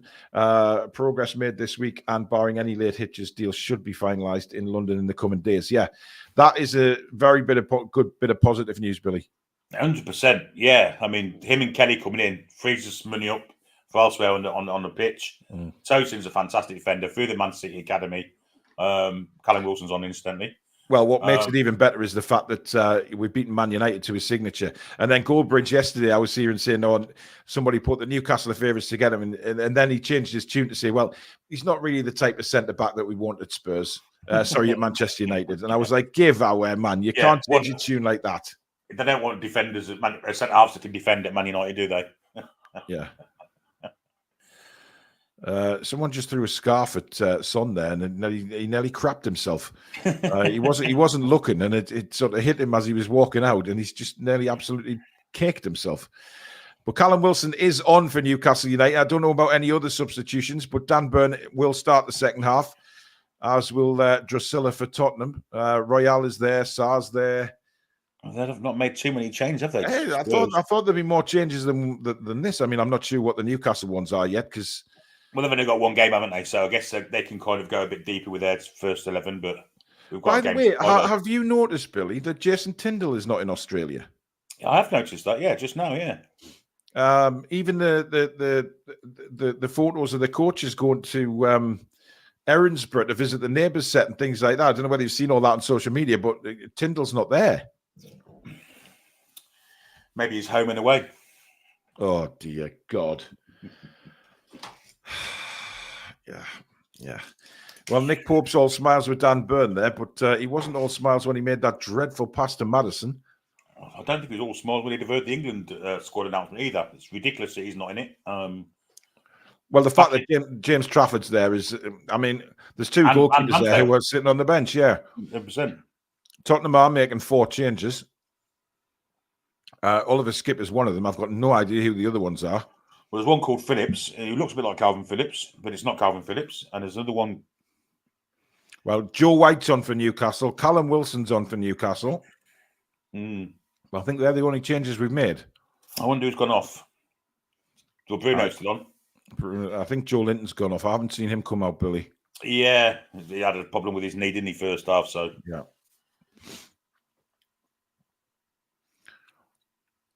So yes, there is changes, but not wholesale ones. Somebody's just putting capital letters there, Billy. Tosan is not a good player.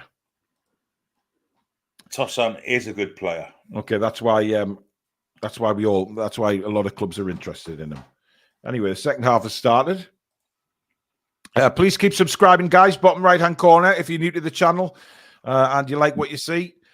Lots of football coming up over the summer. Just because the season ends, it does not stop on the Toon Review. Niall says you're having a Castora. Tyndall is there. I've never seen him. No, I've not seen him today. But everybody's saying he's there, but I haven't seen him. Well, he's not sitting next to Eddie today, is he? I've not seen him at all, even coming out with the players at the half-time there. Well, dear me. I didn't see him visit the home and the neighbours' set either, so... I mean, there you go. Probably the Young Doctors set. Or Shortland Street. He could be visiting his sons and daughters, couldn't he? Sons and daughters. Love and laughter. Dear God, we're going back there, Billy. Oh, what a terrible show that was. Oh, yeah. What about the Sullivans? Oh, Christ almighty. I do remember that one, yeah. I don't know what the theme tune was like, though. No. Oh, that's the same people, didn't they? What about Feels to Give Me Roses? Prisoner Cell Block H. Oh, me heart. Me heart. Me heart. Me dicky tick is gone again, B. Custard slices a pound. Dear God. Lizzie Birdsworth. Yeah. Yes, absolutely. Anyway, Nick Pope has the ball. We do have a football match going on here, guys. Lewis Hall launches a left-footed ball up towards... that looks like Anderson's still on the pitch. So it is Joe Linton who's gone off for Joe White. And now we have a break on here. If Callum Wilson was quicker to that, he didn't realise the ball was there. What's he doing? He ran away from it. That was a strange one. We are playing away while Spurs play on their land because of Spurs' manager. He is Australian. I'm surprised Kuol didn't come on at halftime, Billy. I would have expected him to play 45 minutes here today. Yeah, I thought so too. Lewis Hall brings the goal kick down nicely and goes past 2 Tottenham players. He's such a talent, this kid. I mean, he's got an engine on him as well. And now he's trying to go past Emerson Royale as well. Just kick him.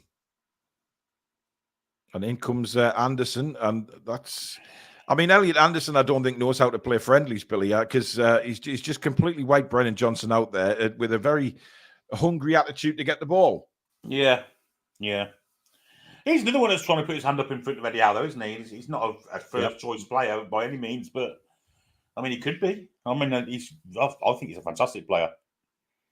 Well, we get the ball back here and a chance to hit the shot, and it's just wide from Harvey Barnes. And we know he's got that in his locker, and I don't think that was too far away, Billy. Yeah, great effort. Really good effort from Harvey Barnes. One of them bendy, curly ones from about 20 yards. It went far away. Yeah, that was a good effort from Harvey Barnes. Keeper was... I mean, that was coming back. That was definitely coming back. FX Pro says Ashworth has come out today saying he never handed in his resignation at Newcastle and was placed on gardening leave. So was sacked. The snake is a complete tool. Yeah, he is. He's trying to dig himself out of a grave now because he knows he's in deep trouble. And like I say, what the hell's that? Romano Stato says Romano tweeted Lloyd Kelly and Torson deals almost there.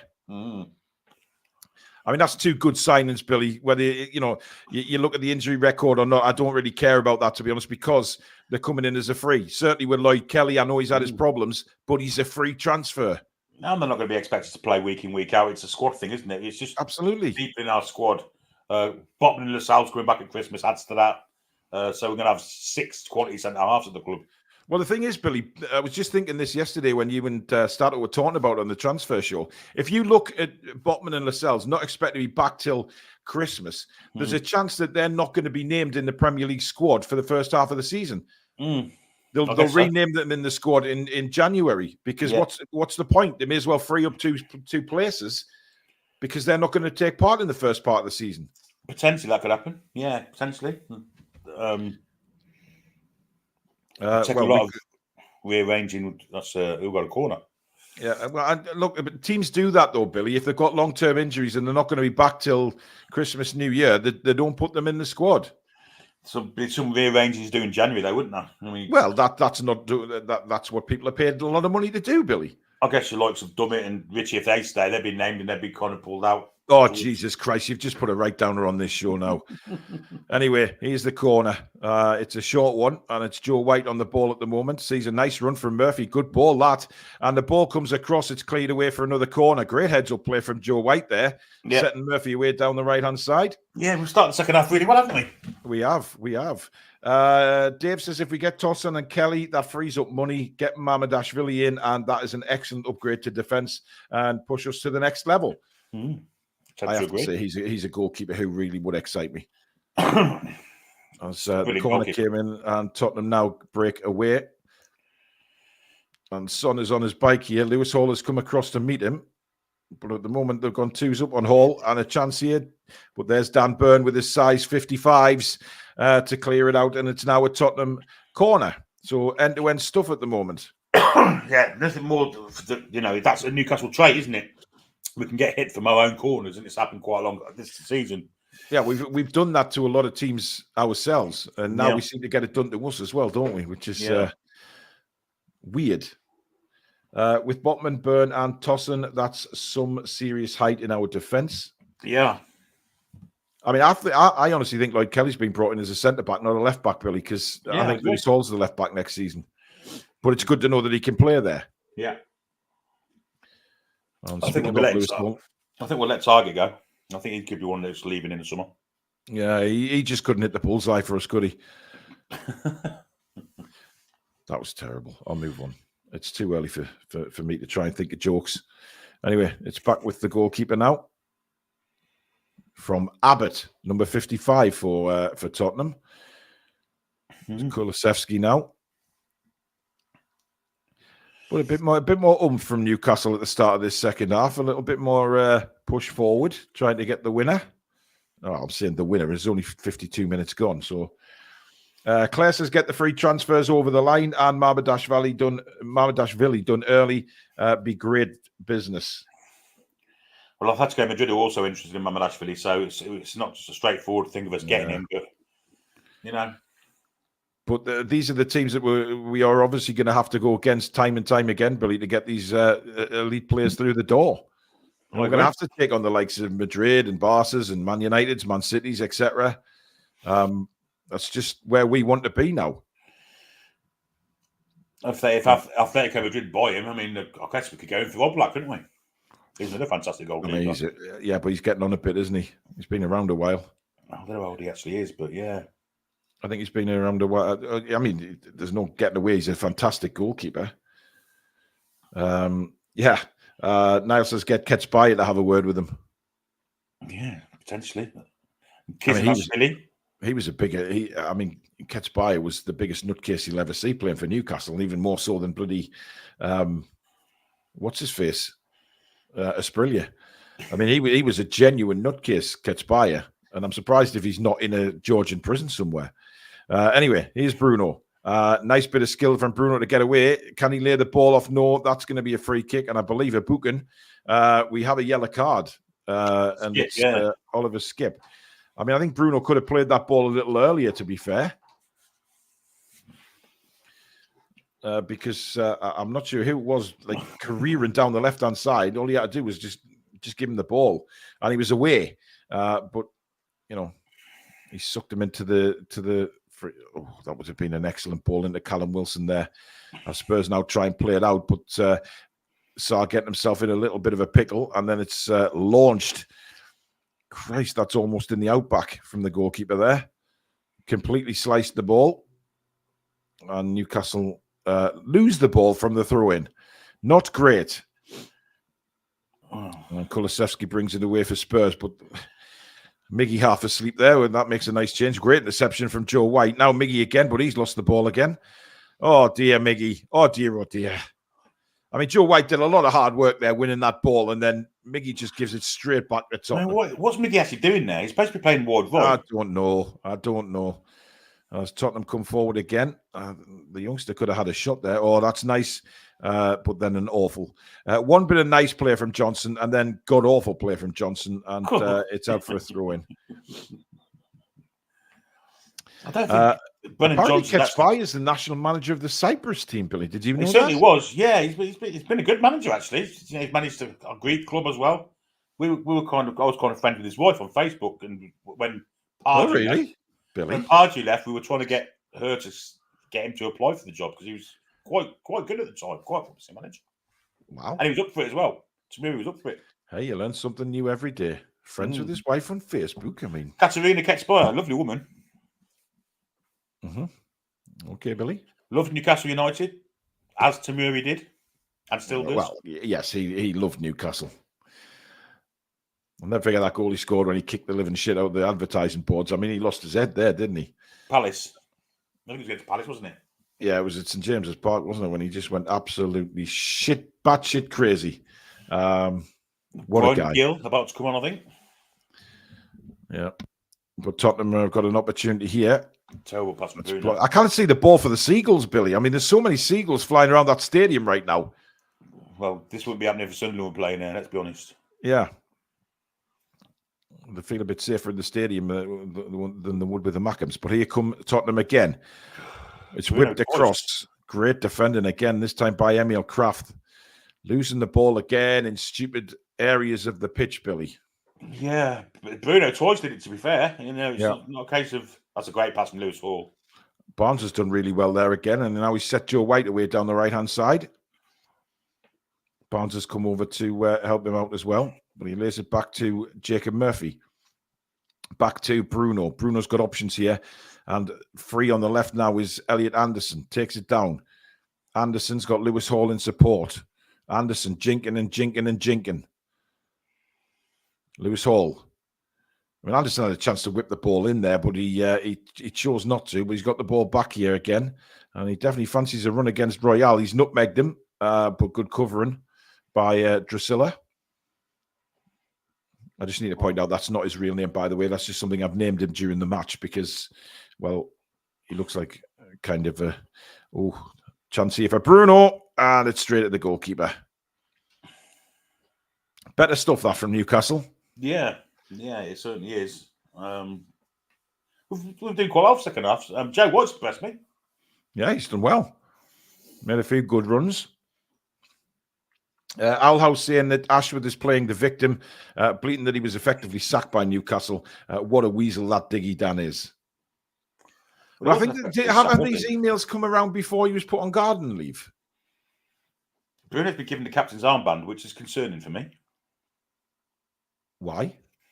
Because it was in Dan Burn's possession, and Dan Burn is generally this. That's a good turn now. He's generally the second captain, isn't he? When Trippier is on the pitch, yeah. Why they give it to Bruno for? Well, now, Billy, don't you come up with any conspiracy theories, please? Well, I know what you're thinking, but I'm not going to say it. As Almiron comes forward for Newcastle into Wilson, flicks it to Bruno. Bruno then outside of the boot to Callum Wilson. Wonderful ball that. Wilson not exactly showing a lot of pace or effort to get the ball, but here we come again. Bruno and Elliot Anderson is completely free on this near side here. Yeah. It's come to Joe White. Back to Bruno. Can he put the ball in for Anderson? He can. He saw Anderson and he miskicks it. I think actually the whoever it was in front of Anderson there put him off. Yeah, we are, wasn't it? Oh, but we're in trouble here because Son's away on the left-hand side. Stato saying, don't jinx it, Billy. As a shot comes in, it's a terrible shot from Sa, but he gets 3 shots away and eventually blasts it wide of the post. Please do keep subscribing, guys. Bottom right-hand corner if you are new to the channel. And welcome to all our new subscribers. I mean, potentially, Bruno could be candidate to captain the side next season, couldn't he? If Kieran Trippier was to leave the club, maybe they just try his leadership abilities out. I don't know.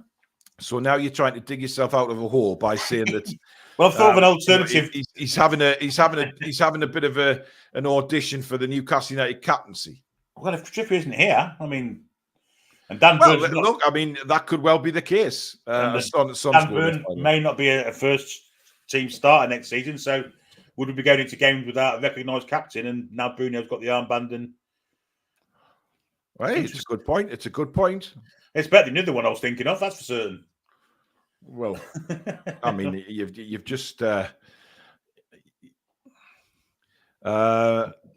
says breaking news: Friedman has rejected the Toon and staying at Palace. Apparently, I don't know how real or not that is. Stato says someone throw Billy a ladder to get out of the hole he's digging. I think I've done that already. Yeah, well and truly. But he is Harvey Barnes now for Newcastle United, but loses the ball. Anderson comes back to win it, and the referee says play on. Great tackle, Elliot Anderson. And Barnes can play him in here, but it's not the best ball. But in goes Anderson again and takes Drusilla out the play, and it's a free kick to Tottenham. I mean, he's been very physical in this game, Elliot Anderson. He has. Yeah. I think that's his game, isn't it? There's more people saying in the comments that is a breaking story about Friedman rejecting Newcastle. That may well be in a news show a bit later on, guys, but that's the way it's looking at the moment. Yeah, TPW News, Ben Burns is reporting it, Magpie Media, Football Insider. Well, I guess we look again. I mean, they will have other candidates, of course, but I think that's a bit disappointing that he's decided to stay at Palace. I mean, it's a promising project. What happened to them at the end of the season, isn't it? Well, it is. I mean, the new manager's turned it around there. So, I mean, obviously he's feeling a bit more confident. Newcastle will have got 3 players ready to come on. I didn't see if Kuol was one of them. I would imagine he is because we've got just under half an hour left of the game now. It is still 1-1. Welcome, everybody, to Matchday Live right here on the Toon Review. Please do give it the thumbs up if you're enjoying the stream, but don't forget to subscribe if you're new. And for all those new subscribers, make sure you hit that notification bell so you don't miss when we upload any videos or schedule the live shows in. And here's Jacob Murphy now on the far side. Nice little bit of play by him, but too many Tottenham players there just come across and block him out. Apparently, it's 78,000 in the crowd, Billy. It's not bad, is it? Mark says not too worried about Friedman. Wanted Paul Mitchell anyway. I mean, I don't know who they'll go for, but Alex Murphy is coming on definitely. Miggy is coming off. 30. I don't think Garan Kuol is one of the substitutes. Well, if you're going to come on, it would be for Miggy, wouldn't it? You'd think. Well, no, Dan Burns coming off for Murphy, but Harrison Ashby's coming on for Miggy. And which pushes Murphy further up front, doesn't it? Is that Diallo coming on? I think it was Diallo. We haven't had confirmation yet. We're about to get it now, I think. Yes, Amadou Diallo. Isn't he being released? Yep. So what's the point? I don't know. Maybe they'll offer him another contract. Maybe he can impress and push himself into the forefront of any house thinking. Connor, thank you for your super chat. Stadium is terrible for football. Pitch is so far from the fans, and we should go for Tomori and bring him back to England for international reasons. Oh, don't get me started on Southgate. I mean, for Christ Almighty's sake. We're going to lose Tamori anyway. He's going to go and play for Canada if we're not careful. And we'll lose a is. very top-class defender. I'm really surprised Diallo's come on the field here because I was really expecting Kuol to come on. You know, Kuol will be chomping at the bit to get on here, Billy. We've got another game, haven't we? So maybe you'll play a full part on Friday. Well, maybe. But I mean, no, there's a massive crowd here. And Diallo, I'm pretty sure Diallo is on the released. I'm pretty sure he is, yeah. Yeah, he is. But we do break forward here down the right-hand side with Jacob Murphy. Slides it across, not a great ball, but it comes back to him. Had a chance to play Callum Wilson in there. He can still play Callum Wilson in. He's pulled it back to Oliver Skipp. And Tottenham get the ball away. Not great from Jacob there, but great work from Lewis Hall to win it back. And he charges into the penalty area and then runs into about 4 Tottenham players. Skipp again, clears it off Lewis Hall and out for a goal kick. But he's so alert there. He's so alert is the kid. Brilliant to watch. Absolutely brilliant. He's a terrific player, terrific prospect. Slightly surprised that he wasn't, or Tyreek Mitchell wasn't in the England squad as well, with the fact that we've got one left back in it who's not going to make the tournament. Yeah, Gareth Southgate, ladies and gentlemen. Lady Sam says Diallo was released. So I don't get that. Maybe they're putting him in the shop window for some clubs to come in and maybe, I don't know, maybe it's a... Well, maybe, but we're not getting any money for him. We've just released him. No, but it's a gesture, isn't it, saying, well, there you go. You've had your window kind of dressing and of course, you might go past. Dressing? Well, I don't know how to say it. What are you talking about, Billy? For himself to advance his career, you know? Yeah, I get what you're saying, but I think window dressing... Advertising himself, if you like. No, right. Putting himself in the shop window is what you meant to say, wasn't it? Well, no, because he's... Yeah, I guess so. Bollocks to him. Oh my God! I mean, he might go past the whole team and slot it in the net, and Eddie Howe might think, "Well, this lad's got something." Well, he just might, but that's not a great ball from Murphy again. Trying to set. I mean, that's Alex. Was that Murphy or Harrison Ashby trying to bomb up the right-hand side there? Ashby, yeah. I mean, I think Ashby did okay at Swansea. I don't think he's. I think it's been a decent loan for him, but I don't know where he fits into the squad at all. No, he got injured, didn't he? Towards the last part of his loan. Yeah. We saw last summer that he had potential, but he kind of jumps in, doesn't he? Commits himself too early, jumps in, and gets played around. We saw against, I think it was Chelsea he played against, or it might have been Aston Villa, and they played around him. But he definitely gives 100%, and he does have. Oh, damn, is that a foul? Yes. I mean, Diallo's putting himself about here. He's definitely throwing. I was going to say throwing his weight around, but he's the size of a matchstick, bless him. But he's going in for the tackles. Did well there. Yeah, that's Lady not Sam. A free kick, ref. It's not. Lady Sam says maybe a U-turn decision on Diallo. No room for gestures in football, regardless of a friendly. Hopefully, shows us something. Putting them in your shop window in your own shop. Yeah. They have just. Well, Barbara, I don't know what you mean by that, love. They have just Tosin in the TV. I think he's talking about Tosin, but I'm not sure what they've said in the TV commentary. But Tosin, not Tosin. I will say Tosin, yes, because every time I say Tosin, you come up with some filth. But guys, keep subscribing, bottom right-hand corner. We're now on 29,660. Thank you very much. Welcome to all the new subscribers. So we've got 60 subs, but only 20 watching us. Some going at us. Yeah. YouTube have had a castore. I don't know the other channel showing this game have only one watching. Really? Oh, okay. I think that's real. Oh dear. Anyway, here we come with Murphy down the right-hand side. Wins a throw in as the one of the Super Mario brothers decides to stick his flag up there. That is some tash he's got on the far side. He wants to break free, doesn't he? He certainly does. I mean, look at that. That is a tremendous piece of facial artwork there. He looks like the fella that used to be in Frank Goes to Hollywood. Yes. Well, he's got a bit of everything in him, hasn't he? I mean, there's definitely a Freddie Mercury. As Kulusevski trots off, he's had his 68 minutes. Definitely a bit Royal Air Force pilot from the war about him as well, isn't there? Chucks away, Ginge. Well, do you remember Merv Hughes, the cricketer? What a tash that was. Yeah, indeed. Or the copper out of hello. Bruno brought down there. The referee somehow waves play on. I mean, how was that not a free kick? Dear Lord.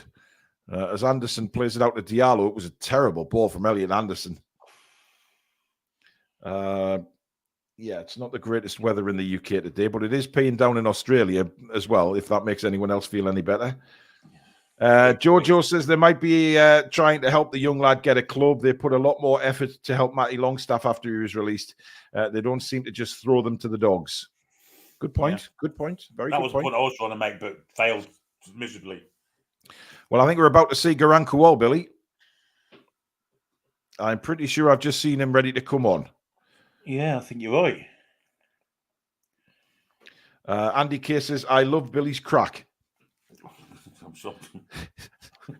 No reply to that, is there? Yeah, you've got to be careful, Andy, with what you say to Billy, because he takes things far, far differently to what I know you meant by that. Anyway, here comes Spurs on the right-hand side. Nice little move here. Can he get there? The ball comes across. Header in, wide of the post. Very, it's the substitute Scarlett coming on there. And Emil Kraft doing his bit to force his header to go wide. Again, that's good defending from Emil Kraft, because he does that a few times. If you watch him, when he knows he can't get the header, he still puts the forward off by being a bit forceful and using his physicality. Interesting to see Dane Scarlett, because he's meant to be the next big thing. He's been in England in 21 squads and all sorts. So promising player. Well, Callum Wilson's gone off and replaced by Garan Kuol. So Wilson's played literally 20 minutes. Yeah, maybe he's going to play on Friday. Or is that a goodbye, Billy? You're all for these conspiracies today. So interesting. I've got another game to go, haven't we? So Garan Kuol is getting a massive round of applause from the Aussies down there. He certainly is, as Lucas de Bol is on as well. George, thank you for a lovely super chat. Thank you very much. I've sent you a message. Okay, I will check.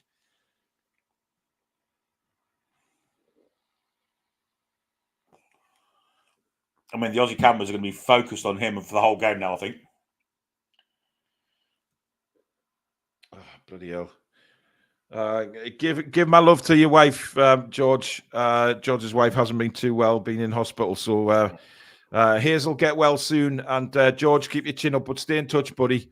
Let me know how things are. If you ever need anything, just give me a shout, man.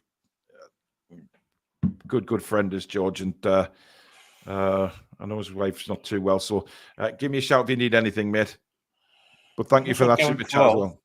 Garan Kuol has gone through the middle. Yeah, he's playing as a striker. And, of course, the cameras are focusing very much on Garan Kuol. Yeah. And, of course, this is the first time we've seen him in a black and white shirt on the pitch since he signed. Yeah. Ram Reddy says, I'm watching from India. It's 44 degrees. Holy cow. Oh, not lucky you, actually. That'd be horrific, wouldn't it? Oh, God, I couldn't deal with that, Billy. That's far too much, yeah. As Tottenham have a break down the left-hand side, but he can't keep the cross in, and it's out for a goal kick. Brian Gilles, who's got a haircut that would grace the 70s. It certainly would. And a certain type of film that they used to make in the 70s. And a nose like half a pickaxe. Billy, I'm not sure what the hell you've been dreaming about overnight, but it genuinely scares me as to where your brain's at so early in the day. Put it this way, if he had the linesman's moustache, he'd be an absolute ringer, wouldn't he? Well, would it? You went very posh there as well, Billy. Moustache. You start to sound like Alex. But anyway, we have, 18 minutes of this game remaining. And so far, it looks like, Tottenham just knocking it around in the middle of the field. I mean, it's not been the greatest of games to watch, to be honest. But we do cover every Newcastle game. That is our job. Our Spurs look to get a winner. And the ball is now with... Diallo, not the best ball back to Elliot Anderson, and he's taken out by the corner flag. But again, the referee waves play on. He seems to have disappeared with his. His whistle has disappeared into the barrier reef, Billy. Yeah, that was a free kick for me. I mean, that's good pressure. That is brilliant pressure. Claire G says she'd explode like a vampire at 44 degrees. Yeah. Lots of goodwill messages coming in for George's wife there.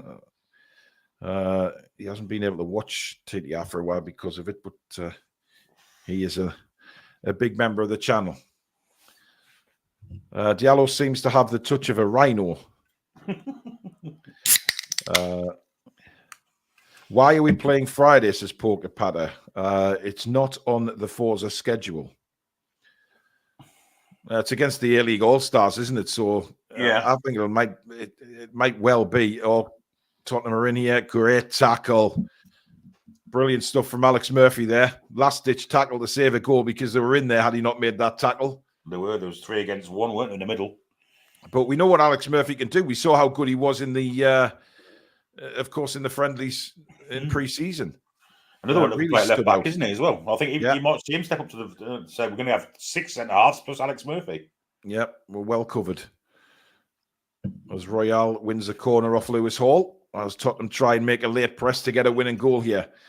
Kai says Everton want 80 million for the young English centre-back. Yeah, Branthwaite, that's ridiculous, Billy. 80 million, I think, is outrageous. I don't know anyone who will pay it, to be honest. I don't think Manchester United have got the money to pay that. Apparently, they've only got £35 million to spend, unless they sell a couple. I mean, it's like, I know he's English, and I know that puts his price up, but £80 million, I think they're asking way too much. Chance for Spurs here. Good player by Nick Pope. Blocks it. It's another corner to Tottenham. Matthew Smith says Murphy will go on loan next season, I think. Maybe. Possibly, but I think he'll want to give it, he's been on the bench a lot for Newcastle this season. I think he'll want to stick around.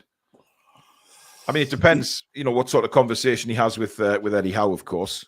Maybe in January, when Botman and Lascelles come back, maybe go on loan then. Yeah. I think I'll keep him in, for cup games and things like that. Mm-hmm. And of course, if we have Conference League, I mean, that's ideal to put the kids in some of them games. Yeah. 1 or 2 of them anyway. Yeah. Not that Eddie Howe would.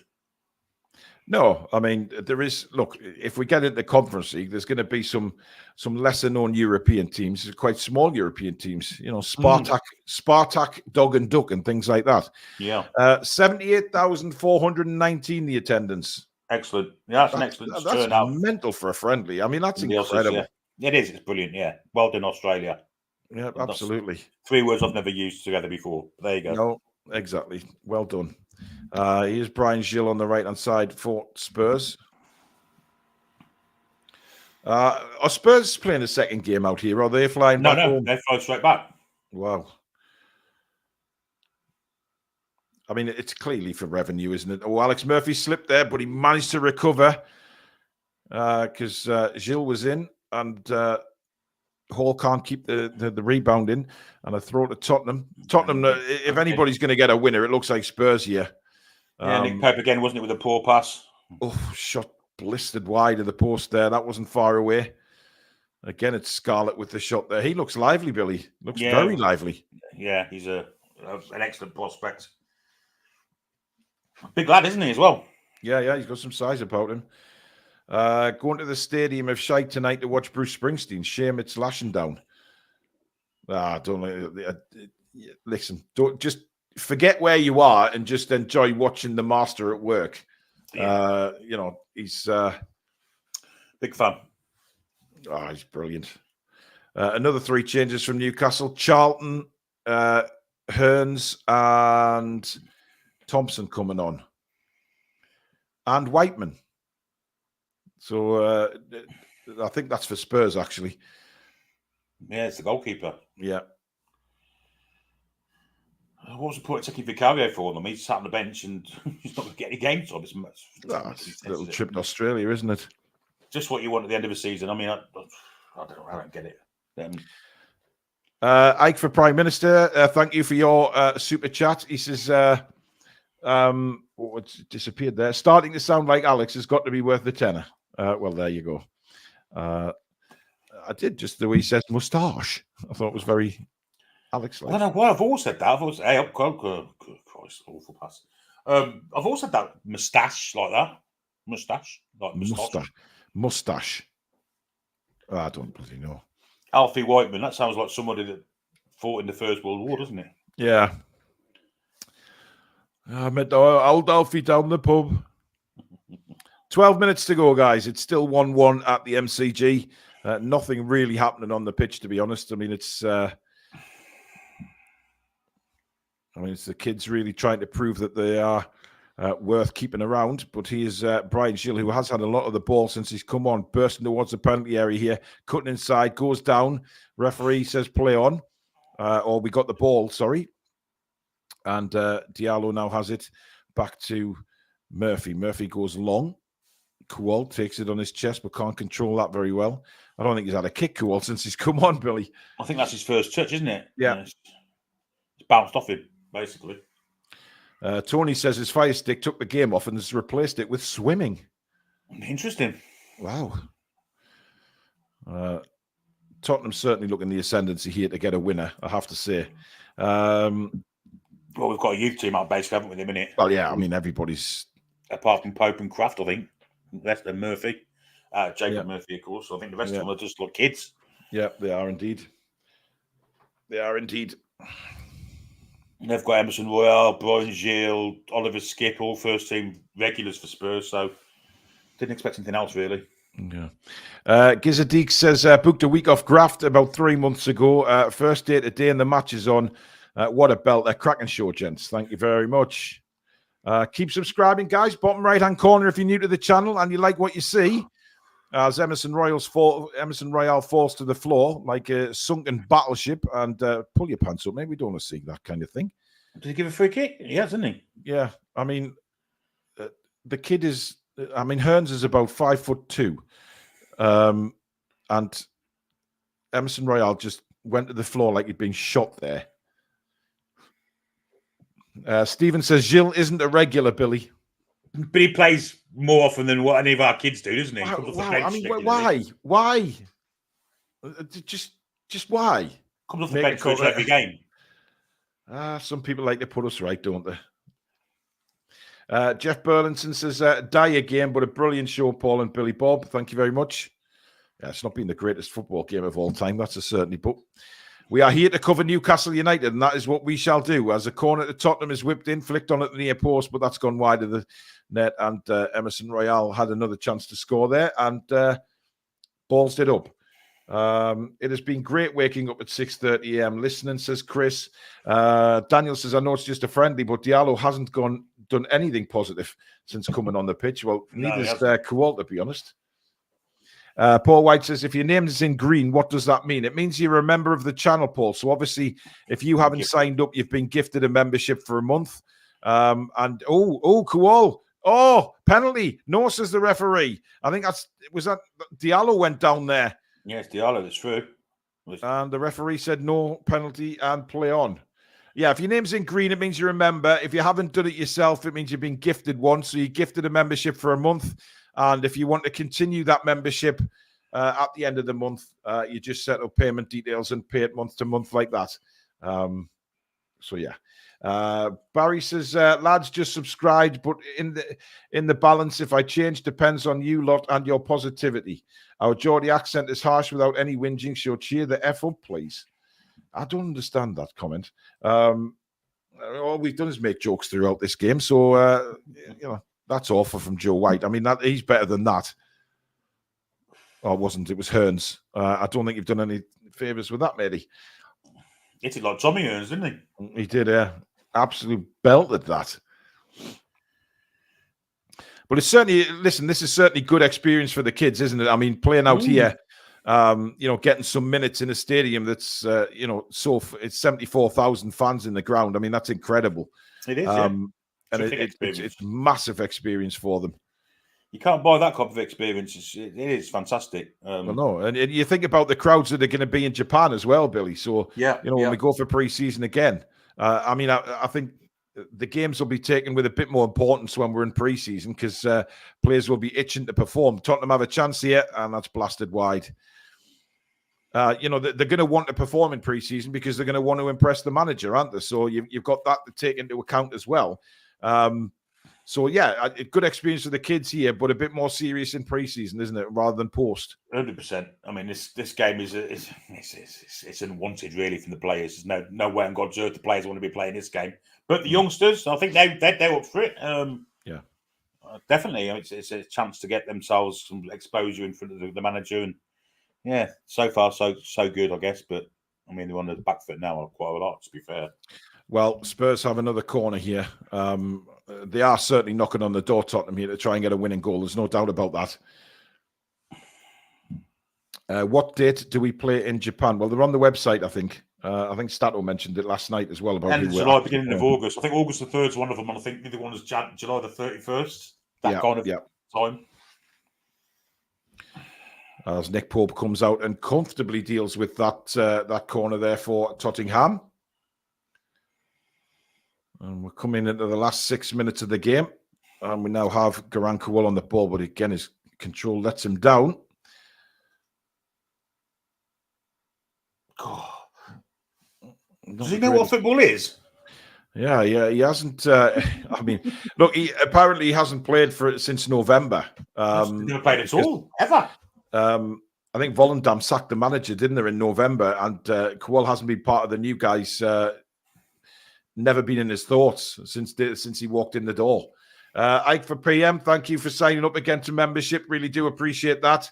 Ratchet, thank you very much. Is it seriously on 17 watching? I can't believe my eyes. No, it's not 17 watching. Pay no attention to that. There's well over 700, I think, in the chat. So thank you very much to everybody. YouTube's had a castor, to be honest. Well, I hope they kind of readdress the balance when at the end of the show's figures come out, Yeah. Mrs. Toon Reviews in the chat. Don't forget to subscribe if you're new to the channel. Let's get to 29,700 before the end of the stream. There's a challenge for you. Can we get 36 more subscribers before the end of the stream? Hit that subscribe button if you're new, guys. Bottom right-hand corner. 5 minutes to go in this game. It's currently 1-1 at the MCG. Newcastle fell behind to a James Maddison goal, but Isak equalised right on half-time with a very simple tap in, it has to be said. But Newcastle very much have their youth team out here for the last few moments of the game. And they are looking to take Nick Pope off by the looks of things as well. Well, that's a good ball out to Jacob Murphy. He is one of the senior players still on the pitch. He's got a good run by Garan Kuol, looking for help. Murphy's going himself. There's nobody in the penalty area. Kuol makes a run, played wide for Elliot Anderson, now to Joe White. I mean, it's fizzling out, this, Billy, like an open bottle of Pepsi. Yeah, just fizzling away. Well, it's the first time I've had the ball for about 10 minutes. It seems like, anyway. And it's good though. They're knocking it around. And they win a throw in, and now the final two changes of the game are going to be made. Jacob Murphy is indeed coming off. He was a replacement in the first half for Kieran Trippier, and Mark Gillespie is going to play the last few moments of the game. Oh, of course. Billy, be careful. Wow, we're now only 26 away from 29,700. 26 more subscribers. I was going to say substitutes there. Subscribers, 26. Can we get 26 before the end of the stream? That would be absolutely incredible. And it will put Mrs. Toon Review in a very, very good mood. Jacob says, okay, nice, I'm in Melbourne, but I can't watch the game on my TV. Oh, dear. Jimmy, thank you for your super chats. There's 78,413 in attendance. Penalties to decide it. Is it? I wouldn't have thought so. We wouldn't have put Mark Gillespie on if that was the case. Christ. Well, maybe he's improved, Billy, over behind the scenes on saving penalties. Who knows? Who knows? Lady Sam says, can't say we haven't taken advantage of the bench. Yeah. Apparently there's nearly 800 watching, Billy. So there you go. How do we know? Porsey Streets just told us, so that they may some YouTube might work for others. I don't know, but I'll take their word for it. We're 18 away now from 29,700, guys. Smash that subscribe button if you are new to the channel, guys. Thank you so much, and welcome to all our new subscribers on the Toon Review. As well, there's no tackles coming in here, and Tottenham get a cross. I mean, wouldn't it be amazing if we saw Gillespie make just one of the saves of the season in the friendly? After all we've just said, he's the social guru at Newcastle. Yeah, it'd be fantastic. Steve says the youngsters will benefit from the experience. The MCG is massive. Do we know the attendance? Yes, 74,000. 78,516, something like that. It's 74,516. Was it not 78? No. Definitely 74. FX Pro says there's nearly 1,000 watching. So there you go. I mean, people are getting different figures as to who's watching. 13 away from 29,700, guys. Come on. Can we finish this stream less than 300 away from 30,000 subscribers? That will be incredible. We're 8 away now from 29,700. You guys are incredible. Hello, everybody. And Tottenham have a chance here. Can they win the game? No. Great block, Alex Murphy. And it's out for another Tottenham throw-in. Scarlett's had some chances since he come on, hasn't he? He has, yeah. He certainly has. Manages to find space, isn't he? He's a handful. No doubt about that. Martin says Pope's come off to save his shoulder if it goes to penalties. Maybe. Scarlett just had another opportunity there, but a brilliant save. Get out of it! Brilliant. He stopped it with his Mickey. I'm just bigging him up. We're over 29,700. Thank you so much, guys. Welcome everybody to the Toon Review channel. Thank you for all of our new subscribers. We are well on the way to that magical 30,000, guys. Thank you for everything. We really, really do appreciate that. It must be just a UK thing because I'm getting the 17 watching nonsense. Well, we've definitely got more than that. But here we go. Tottenham tried to win it in the dying seconds. I mean, we've done pretty much nothing but defend, to be fair, since all the substitutes were made. It is literally a youth team on here. Yeah. But they've had a couple of breaks. They've had a couple of opportunities that just haven't gone our way. But the match has been pretty, I mean, well, any goal now wins it because there's only 3 minutes of injury time. But we are on. Well, I don't know. I'm behind you a little bit, so it hasn't exactly been a spectacle, Billy. I think is what we're looking for. Geordie Robson, thank you for the excellent coverage each and every time, lads. Absolute legends. Thank you so much. Really do appreciate that. We're now only 86 away from 29,800. Unbelievable. Thank you so much, guys. Is that Jay Turner Cook that's come on number 63? No. Was it? No, I don't know. It might be, actually. Dogger says, you two should do a podcast on the Jake Paul versus Tyson fight. Reckon the commentary would be hilarious, but also a great watch. Go on. Oh, Christ almighty. He's never played football before, I'm telling you. He's an imposter. Who? Kuol? Did you see what he did then? Yes, I did, Billy. I was just trying to stay quiet because I don't want to... He's fucking dreadful. Yeah, he doesn't look... I'm really looking forward to seeing Mint here. Kuol again tries to turn. Now he's on the ball. Kuol got men outside him, and he's, sort of give it to Diallo, who's managed to keep it in play. And now that's the best bit of play he's done. There. Good work from Harrison Ashby to win a corner for Newcastle.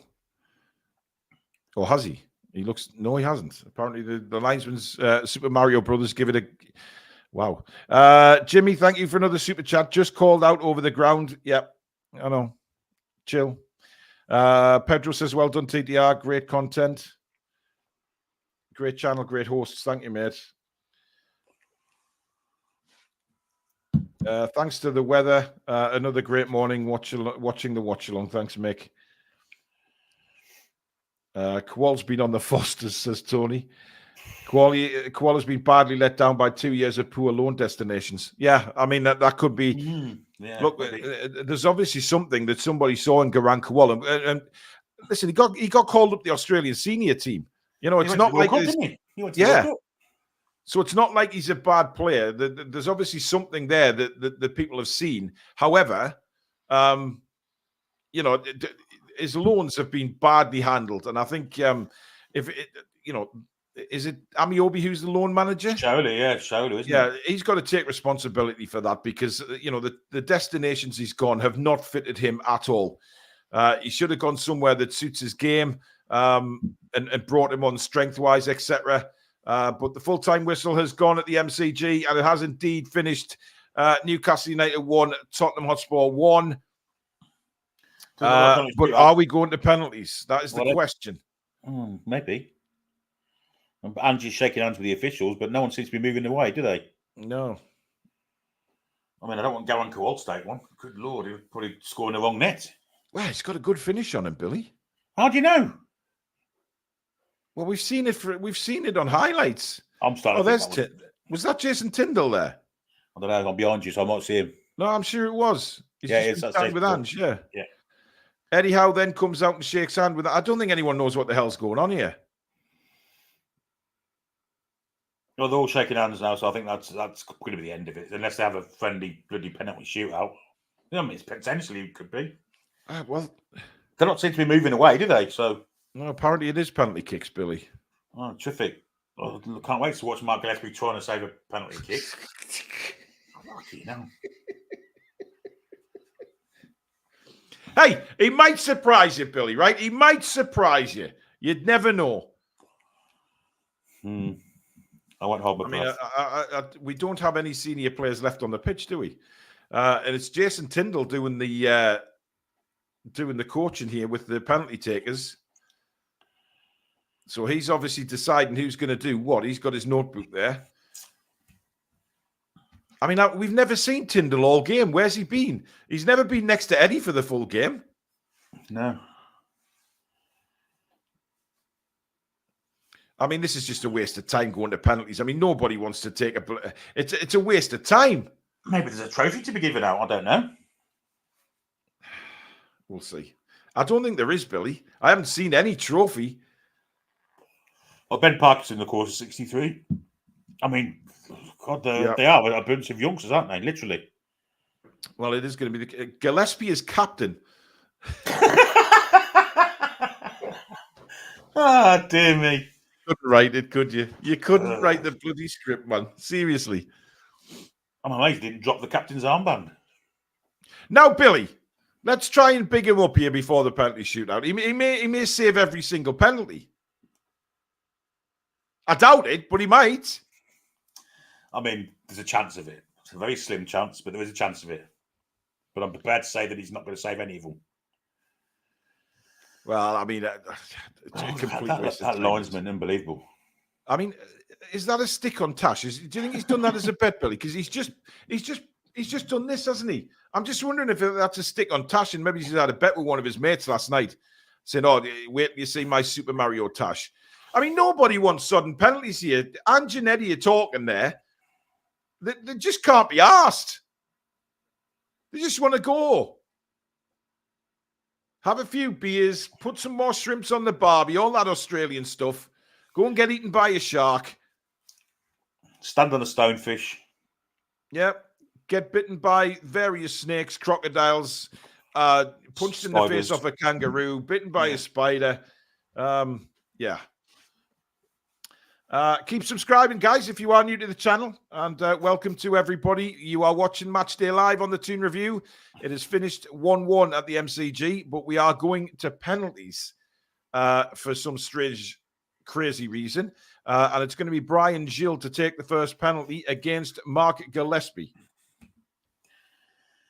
Yeah. And Gillespie will have probably listened to Billy Bob, and he's wanting to make Billy eat his words here and save all the penalties. I hope he does. I do eat my words. I'm prepared to say I'll go the wrong way for every single one. Oh. Do you know what I'd do if I was? I'd just stand in the middle of the goal, because someone's going to put it in the middle.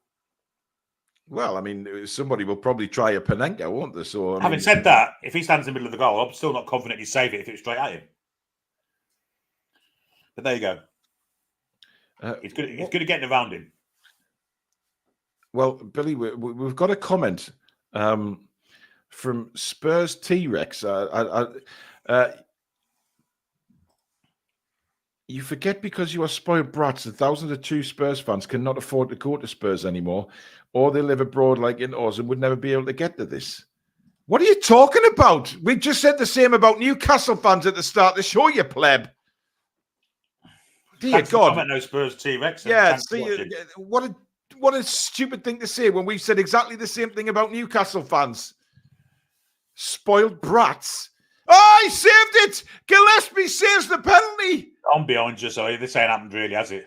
It has, Billy Bob. It certainly Look, has. flipping it, it's going to make him take that again. He's almost on the penalty spot when he saved that. No, there's no rules like that shit going on here, man, Billy. Gillespie is a hero. What a goalkeeper he is. Hey, he didn't move till that ball was taken, Billy. No, but look how far forward he is. That in a normal game. He launched it. Look at him. He's nearly his feet. It doesn't matter. He launched at it and he saved it. I never doubted him. I always said he was a good goalkeeper.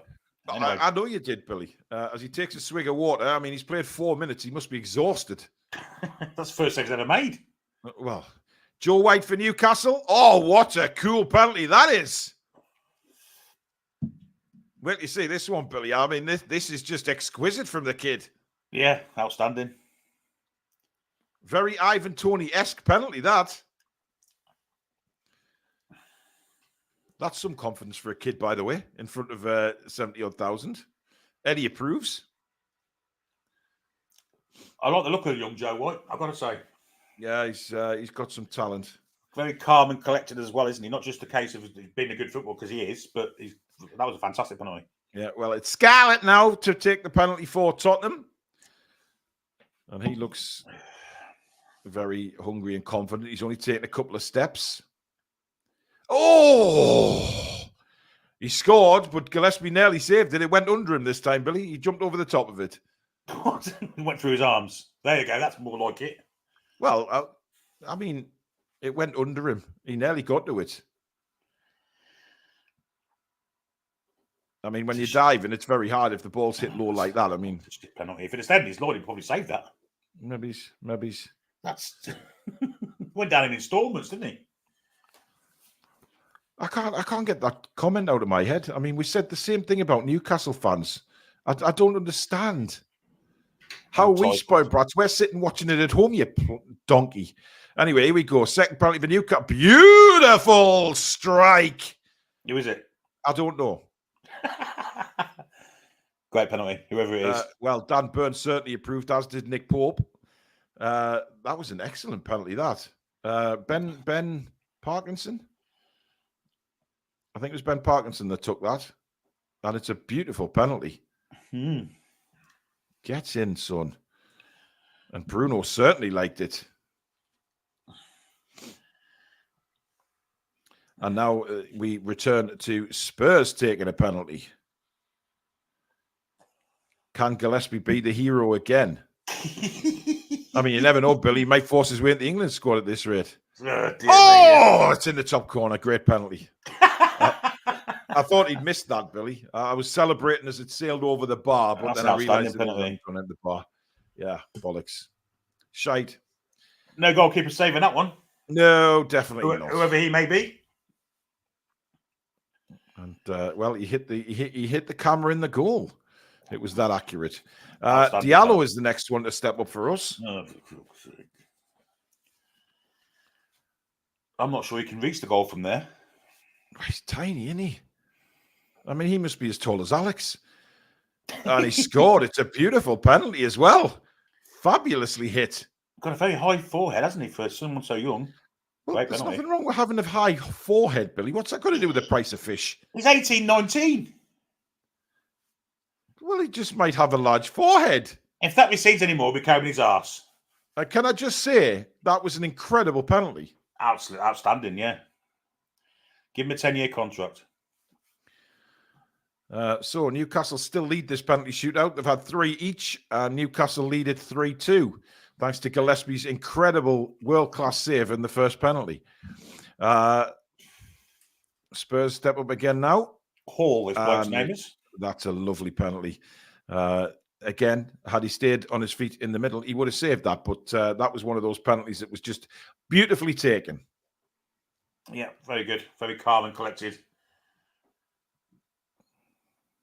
Seen some very good penalties from Newcastle so far. I'll give them that. Yeah. Trying to see who's next to step up for Newcastle. I believe it's Kuol. Oh, Christ. Billy! Give the kid a chance. I've given him a chance early. He was fucking dreadful. It is Garan Kuol. Come on, son. Garan. Come on. This is your big chance. I've got my line ready for when he score, mate. He scored. Beautiful finish from Kuol. Hey, what a good penalty that is. Oh, what a good penalty. One could even say it's quality. How long have you been waiting to say that? Well, since he come on. Yeah. I've had no chance to say it with how he played. Since he signed for Newcastle. Yeah. Oh, dear me. And all the senior players are absolutely delighted for him as he points to the Newcastle fans. So, Tottenham need to score here. Yeah, sudden death for them now, isn't it? It is indeed. And it's going to be Oliver Jimmy Hill Chin Skip to take it. And he scores. Gillespie went the wrong way. And that's hard forehand as well. Lilypad Gaiman says, feckin' hell, Billy's hating on everyone today. I'm not hating on anyone. Well, the thing is, the way it works on this channel, though, to be fair, Lilypad Gaiman, is if we do give any criticism during the match to a player, they normally, within the next 5 minutes, make us eat with words, which is why we tend to do it. Indeed. Harrison Ashby is the next taker for Newcastle, and he can win this game. I don't like if fullbacks he taking scores. See what I mean, guys? Come on, Harrison's son. Eyes firmly fixed on the ball. Deep breath. Up he steps. And scores! And Newcastle win the game on penalties. And I think we'll have a bit of granny for that, Billy, because she's down at the barrier reef kissing the sharks. Well done, Granny, and well done, the Toon.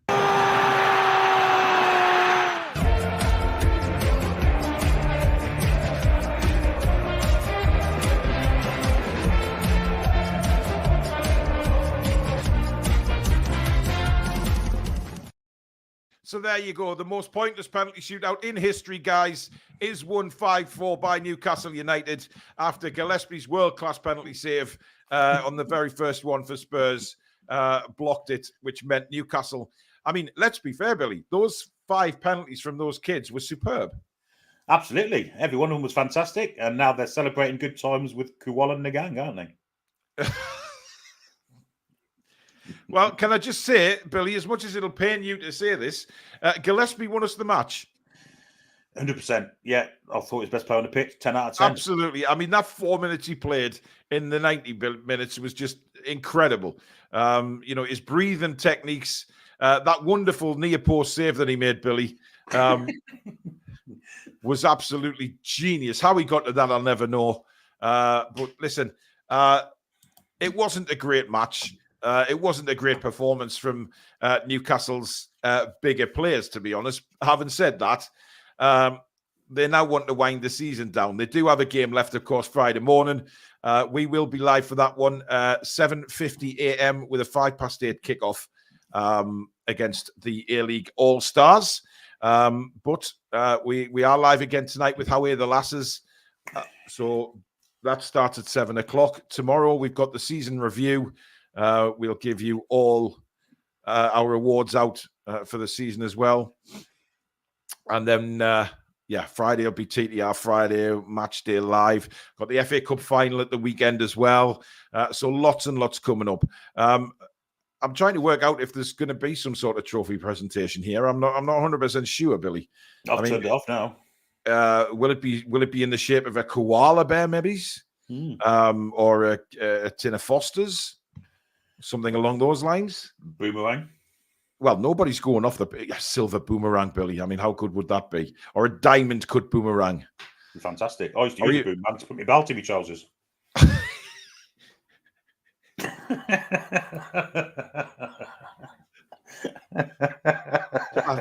That's actually unbelievable, Billy. I don't think anything's happening here. I think it's just basically clapping to the fans and as Bruno gives Kuol a big hug there. You never know with Kuol. I mean, if these youngsters like that. I mean, Bruno's got his arm around him as they're walking around the pitch there. If he's under that kind of leadership from the likes of Bruno, etc. Is Bruno having a good laugh with Eddie Howe there? I do wonder if Garan Kuol will start the next game. I mean, I think it was in the Australian All-Stars game that he kind of came to prominence, wasn't it? Against Barcelona. So maybe a full game with a few experienced players around him. I mean, who knows? He might have something. I'd love to see it. I really took a nice penalty there, to be fair to him. Well, there, I mean, it's nice because all those Aussie fans there are getting to see Newcastle United in the flesh as they do a sort of lap of honour. And there's some very excited Newcastle fans there, being able to chant to the team. And it's not often they get to do that. I mean, look how happy Gillespie is there. He's jumped on Dan Burn as if they've won the World Cup. And I think that's just a bit of fun between the two of them there. But Gillespie is the match winner. I mean, how absolutely fantastic Brilliant. to see. Yeah, outstanding. Well done, Mark. Indeed. That is it for the Matchday Live show, guys. Thank you very, very much for tuning in. If there's a bit of news around today, then obviously I will be doing a video. I'm going to try and grab some lunch now, and then if I need to do a news video, there will be one. And then we're live again at 7 o'clock for How Are the Lasses. And then just keep your eye on socials, guys. We've got a lot going on this week. Of course, the Champions League final next weekend will be live on here as well. And of course, the Euros. It'll not just be the England games we'll do. Yep, FA Cup Saturday, the Euros, loads of stuff on the Toon Review. So welcome to all our new subscribers. Thank you so much to everybody. Thank you for your gifted memberships, your new memberships, your super chats. Mods, thank you for the great work you've done this morning. And of course, thank you to my co-host, Billy Bob. Well, as usual, the main thanks goes to every single one of you who's watched this morning. Not the greatest of games. Pretty dull to be in fact, but that's what it's all about. We didn't expect anything else, really. However, the A-League All-Stars, I think, will be a different kind of game because the A-League All-Stars, there'll be a few players there who think, oh, if I can catch the manager's eye, you just never know. So we may see a different game, but it's finished at the MCG.